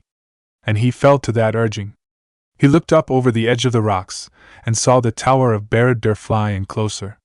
Once he saw the base of it as close as he could, he flew up to the top, and soon, the eye was all he could see. The black speech began to fill his ears as his two eyes stared at the one. It began to loom closer and closer towards him, the black speech still speaking into his ears. He stepped, trying to take the ring off his finger. He slipped and fell off of the ruins, going back into the real world just as he landed on the ground. He lay there in shock for a moment or two, and when he finally sat up, he was momentarily confused by how he got up to the top of the hill. Frodo? Said Aragorn, standing behind him and making him turn quickly around. "It has taken Boromir," he told the ranger. "Where is the ring?" he asked, stepping forward. What had happened with the man from Gondor was still fresh in Frodo's mind. "Stay away," he told Aragorn, leaping from where he sat and going for the ruins. The ranger went after him, not sure what this was all about. "Frodo, I swore to protect you," he said to the ring-bearer. "Can you protect me from yourself?" Frodo challenged him. Both of their eyes looked down at the hobbit's closed hand, which still held the ring inside of it. He opened his hand, so the man could see the ring. "Would you destroy it?" Aragorn looked at the ring in the hobbit's hand. He could hear it whispering in his ears. It whispered all his names, telling him what he could do if he just took it. He walked forward and stretched out his hand, holding it over the ring and making Frodo very nervous. But to the hobbit's surprise, he knelt down and closed his hand, covering the ring and silencing the whispers. "I would have gone with you to the end. Into the very fires of Mordor," he told Frodo as he gently pushed the hand away, now seeing what he was planning on doing. "I know," the ring-bearer said in reply. Silently, he was glad someone approved of his decision. "Look after the others, especially Sam. He will not understand." "Aragorn!" called out Sasuke, his voice getting closer until he finally appeared from behind a wall and saw the two of them. "Good you!" He trailed off as he felt the ground tremble beneath his feet and angry growls filled his ears. They were not alone on this hill. Aragorn felt the same thing the shinobi did, but he did not hear the growls. But he did see something that made him stand up and draw on his sword. "Go, Frodo!" he ordered the hobbit, who realized what the ranger had seen and confirmed it by drawing his glowing blade. "Run," Aragorn told him. "Run!" The hobbit did as he was ordered and fled down the hill. Aragorn walked out the opposite side of the ruins, coming to where Sasuke was standing. In front of them was the host of Uruk-hai that had come out of Isengard. Neither of them said a word. The ranger simply raised his sword to his face in salute, and the shinobi drew his katana, allowing the sound of it being drawn out of the scabbard fill the air. The host did not fear the two men with swords. They charged forward with weapons drawn and the two men met them. The battle was even-sided, but in different terms. The men had the skill but the Uruk-hai had the numbers. And even when Aragorn and Sasuke slew Uruk-hai after Uruk-hai, some of them still got past them. "Boromir!" shouted Isuna as he went through the woods, trying to find the Captain General. When they had split up, the hobbits had gone to look for Frodo, while his sensei followed Aragorn. Legolas and Gimli had gone with him, but once the sounds of fighting began to ring down from the summit, they raced up the hill. That left him with finding Boromir, which he did so with a much quicker pace once the sounds of fighting began. "Boromir, where are you?" he called out as he hurried through the woods. He soon spotted the man sitting against the trunk of one of the trees. "Boromir!" The Captain General looked up at him. "Isuna?" He made it sound like he did not believe what he was seeing. "You have to get on your feet. Those who are on the summit are being attacked. We need to help them." "I can't," he said, not moving from where he sat. The half-elf was surprised to hear those words. "What do you mean you can't?" "I can't help them. I've betrayed the Fellowship." "What are you saying? How could you have betrayed the Fellowship? We're all still here, but we're under attack. We need everyone's strength." "I can't," he repeated himself. "I've betrayed the Fellowship. I tried to take the ring from Frodo." His words echoed throughout the woods, reminding him of what he had done. "I desired the ring, I wanted it for myself. I tried to take it from him, and in my failure, I cursed him. I've betrayed his trust in me." The half-elf didn't say anything at first. He just listened to what the man from Gondor said. Only when he was done did he speak. "Do you regret what you did, Boromir?" he asked. The Captain General looked up at him. "Of course I am. If he could go back, he wouldn't have that conversation with Frodo." "Then prove it by getting back on your feet and fight." At that exact moment, a dark and cruel voice rang out through the woods and the hill. "Find the halfling and the blood-eyed person. Find them." Both Boromir and Isuna shared looks at those words. "They mean to take the hobbits," Boromir said in horror, finally standing up on his feet again. And Sasuke-sensei, said Isuna, we have to go and fight whoever they are off. We need to protect our comrades. He raced off into the woods and Boromir followed with his sword drawn. Aragorn had backed himself up to the top of the ruins fighting off the Uruk-hai that followed him. But when he heard the Uruk-hai that spoke utter those words, he looked and saw that more and more of the Uruk-hai were getting down the side of the hill where Frodo had fled. Elendil! He roared his war cry as he leapt off the ruins and landed amidst a group of the Uruk-hai. If it had been any other time, Sasuke would have rolled his eyes and make a comment. But it wasn't any other time and he had to focus on what he was doing, which was cutting a path to the leader.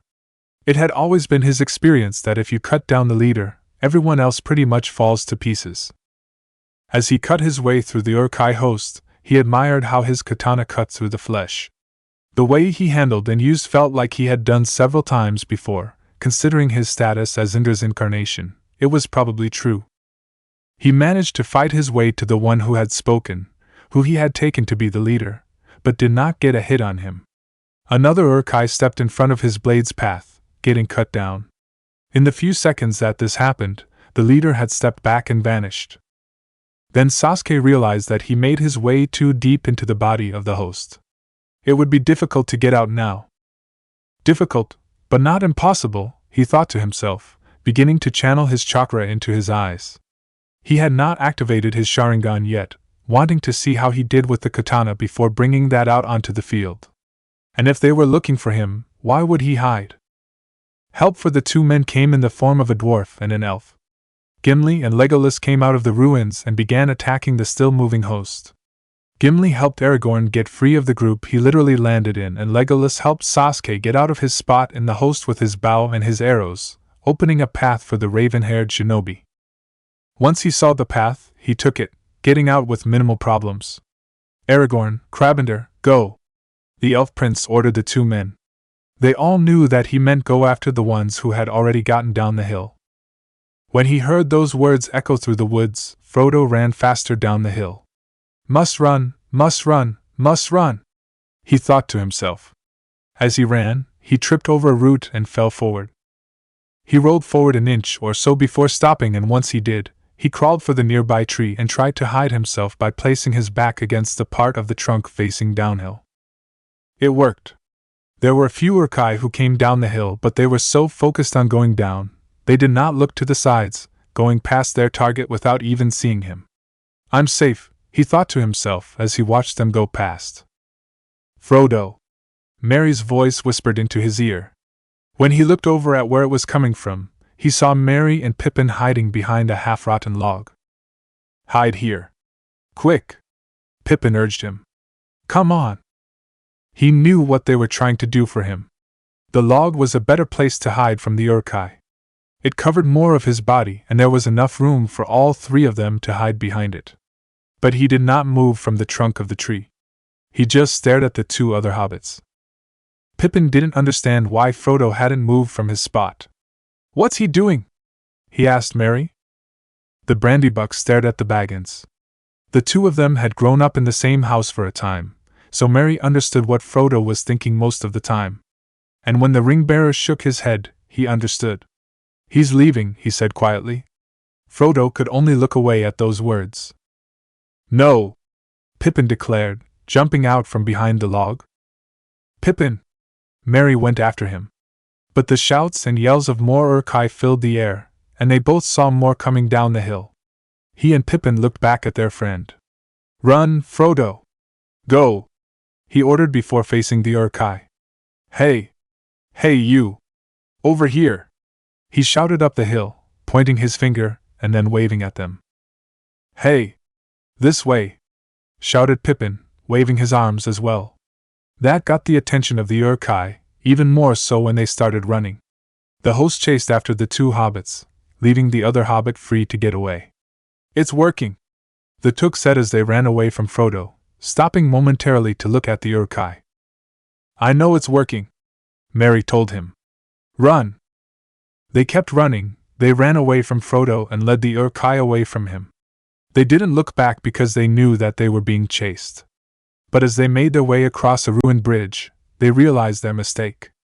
They had thought that the Uruk-hai were behind them, but it turned out that they were in front of them as well.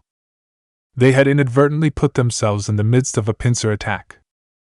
They drew their swords, but they did not know how many they could take with them before they were killed. They prepared themselves to fight off the Uruk-hai that was coming towards them with a giant axe in its hands, only to see Boromir and Isuna appeared from the corner of their eyes. The man and half-elf raced towards the axe-wielding Uruk and caught him just before it brought the axe down. While Boromir pulled the axe from its grasp, Isuna threw a kick and promptly broke its leg. It roared in pain momentarily before Boromir buried the axe in its back. The two left the Uruk and stayed close to the hobbits, who were already defending themselves. "I'm really happy to see you too," Pippin said as he buried his sword into the stomach of an Uruk. "Focus on the fight, Pippin," Isuna told him while keeping his eyes on two Uruks coming straight at him with swords in the air. He didn't go for them at the same time, instead he went for one, disarming and killing it. Then he turned his attention to the other one and killed it too. This all happened in the space of 10 seconds, and he was using his Sharingan for every second. He picked up both swords, noting how different they were to the swords he had seen in Lothlorien. Those swords were gently curved and graceful, these were straight and crude, but they would do.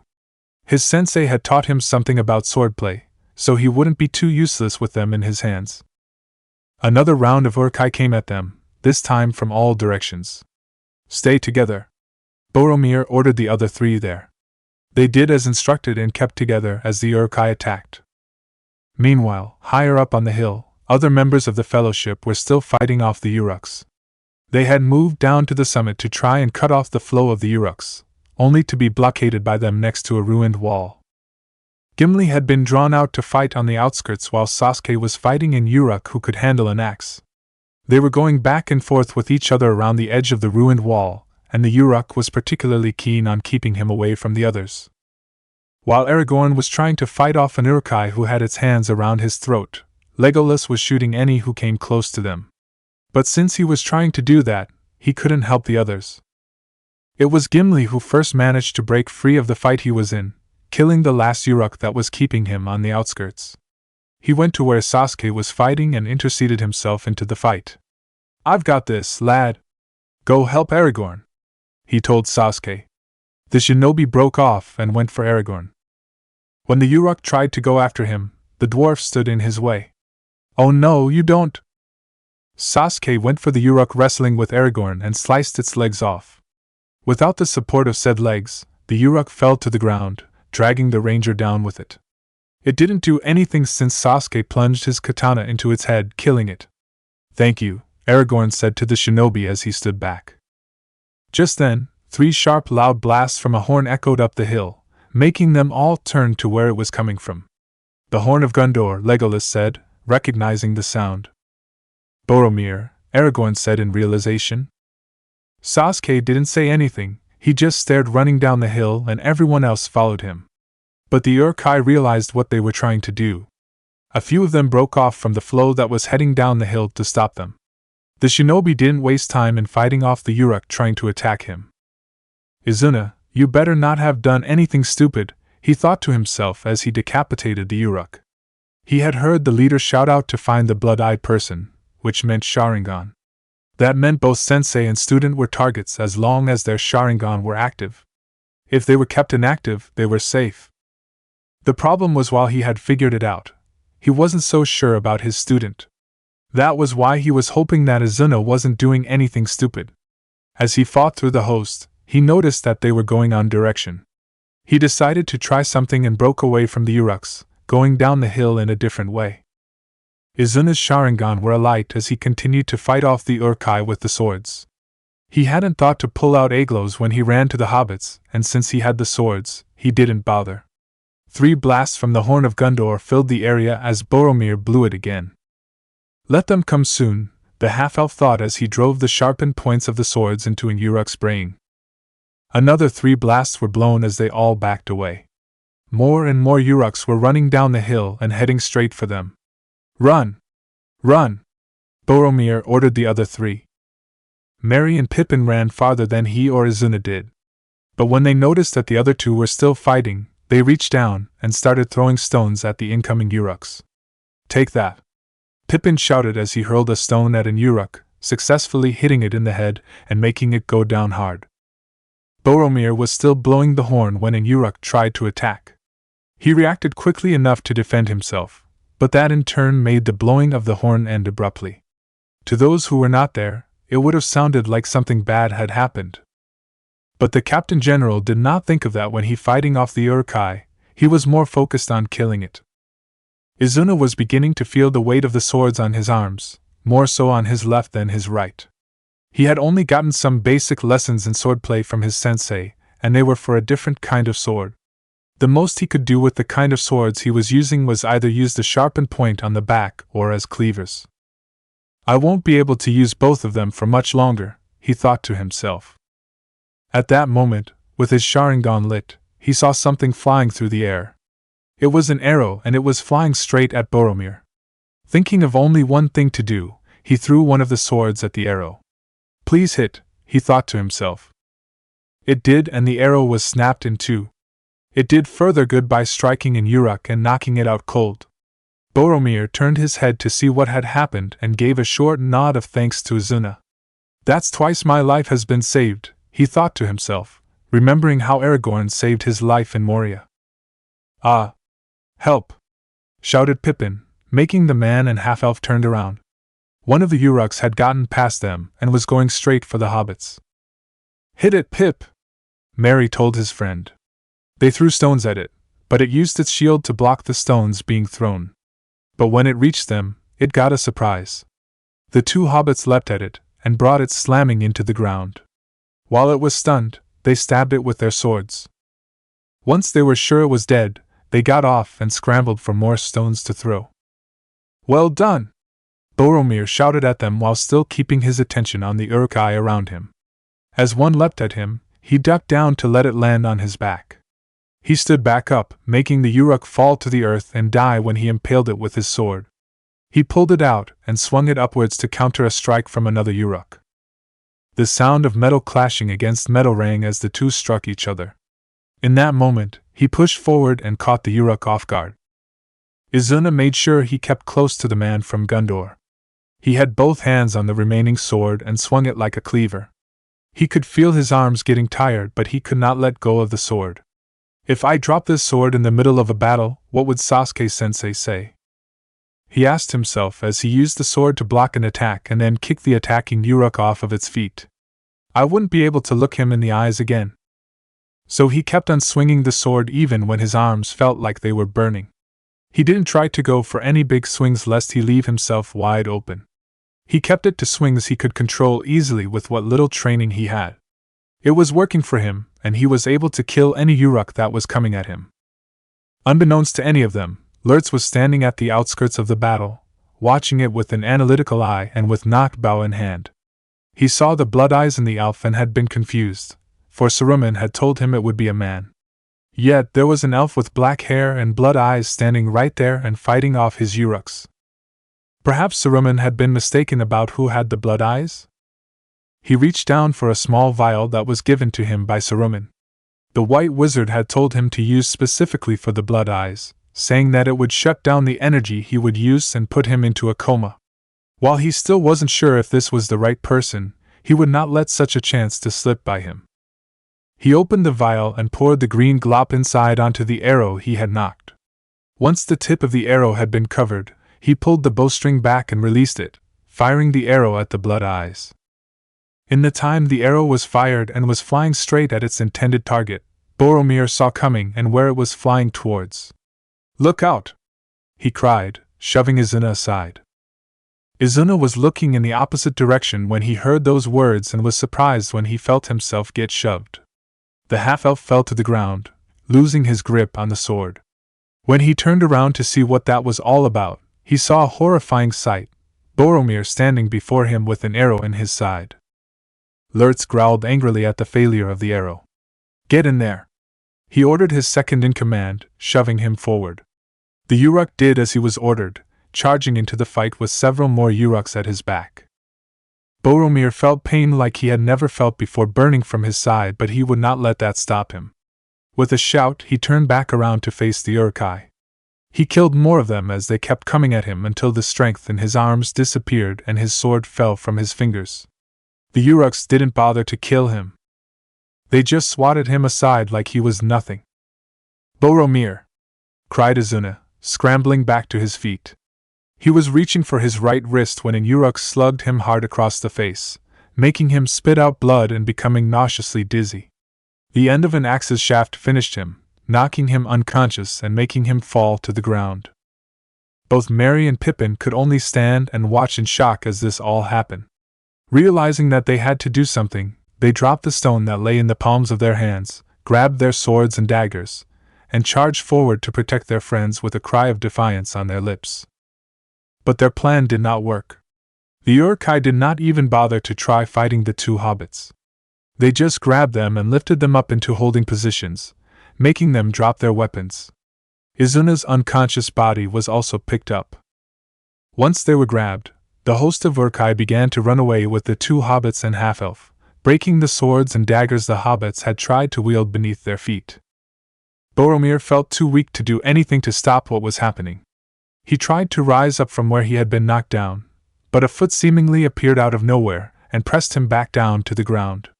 When he looked up to see who the foot belonged to, he saw it was an Uruk-hai with a bow. They were the only two left alive in the area. Lurtz had an arrow nocked and drawn, pointing it directly at the man. He let out a snarl of satisfaction as he aimed the arrow. Boromir knew he was a dead man when he saw the arrow being drawn back.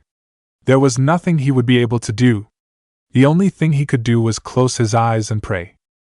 "Eru, Father of all, take me gently to the halls of Mandos and let me judge with mercy." But to his surprise there was no arrow. Instead, what he heard was the sound of one body slamming into another, and a surprised snarl of anger from the Uruk-hai. When he opened his eyes, he saw that Aragorn was now fighting the Uruk-hai. His heart was filled with relief at the sight, even though he still felt weak. The ranger from the north had been glad to have reached the scene just before the Uruk had fired that arrow. He slammed into the Uruk, making the arrow fly somewhere else and the two of them away from Boromir. When he stood, ready to fight, he saw that Lurtz had already grabbed a sword and shield. Without saying a word, the two of them leapt at one another. The preceding fight was more akin to a brawl than an actual fight. More fists were used than swords, especially after Lurtz pinned the man to a tree with his shield. Aragorn was able to himself in time to save his head, but the fact that it had happened surprised him. Their fight almost turned into a wrestling match when Lurtz tried to reach for him when he was momentarily sitting beneath the tree. Instead, he punched the Uruk in its stomach, drew the dagger that had been a gift from Lord Celeborn, and plunged it into the Uruk's leg. Lurtz roared with pain and frustration when he felt the dagger pierce his flesh. He grabbed hold of the man and tossed him away from the tree.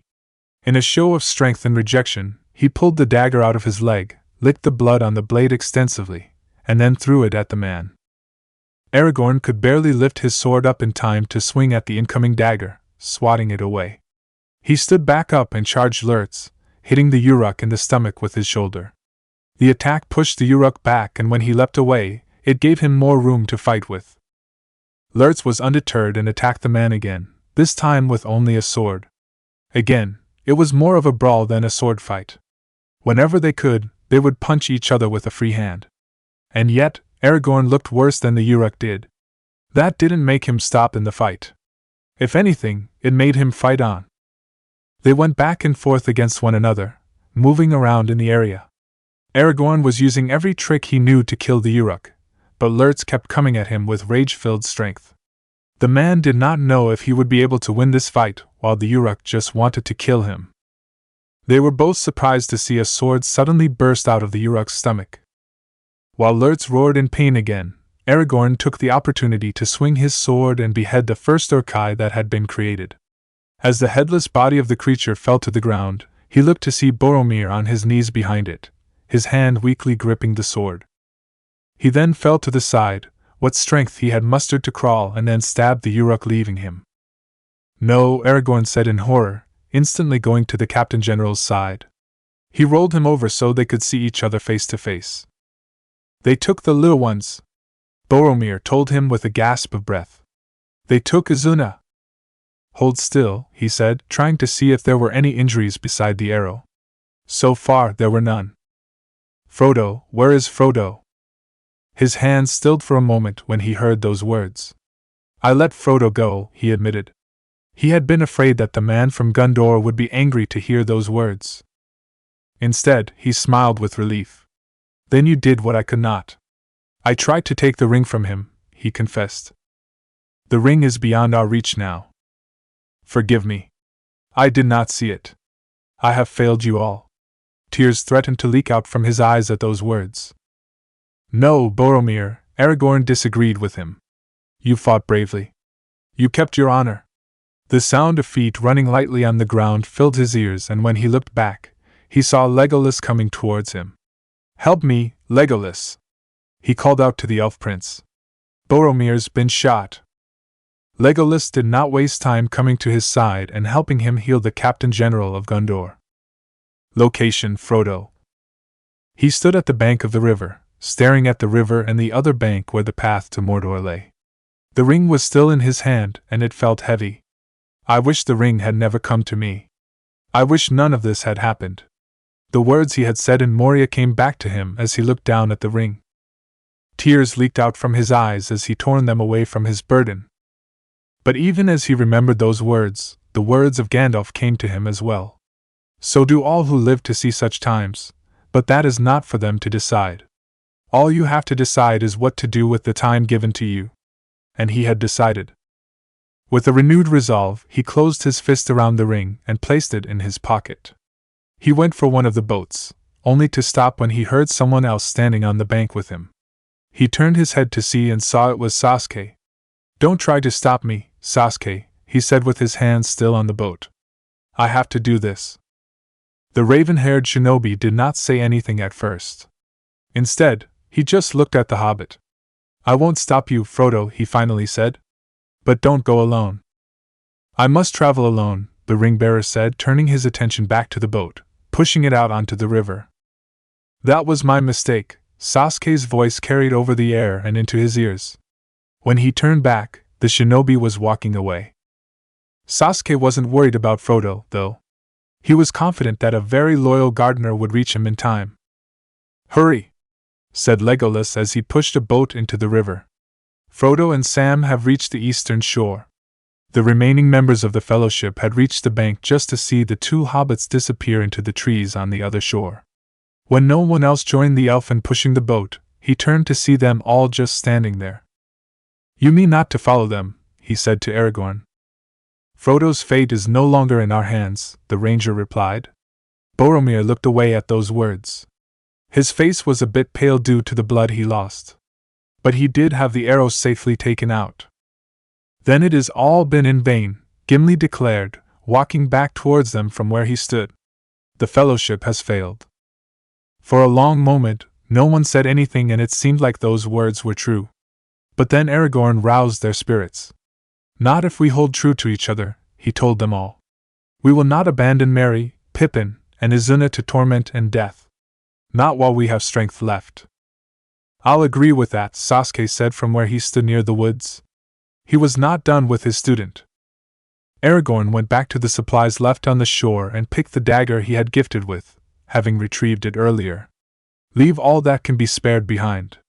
We travel light, he declared as he sheathed the dagger. Let's hunt some orc. He turned and went back into the woods, with Boromir right on his heels. Sasuke soon followed, leaving the elf and the dwarf on the bank of the river. But it did not stay like that for long. Yes, Gimli agreed passionately, running after the men with a laugh. Legolas was right beside him. Together, the 5 members of the Fellowship went on the hunt.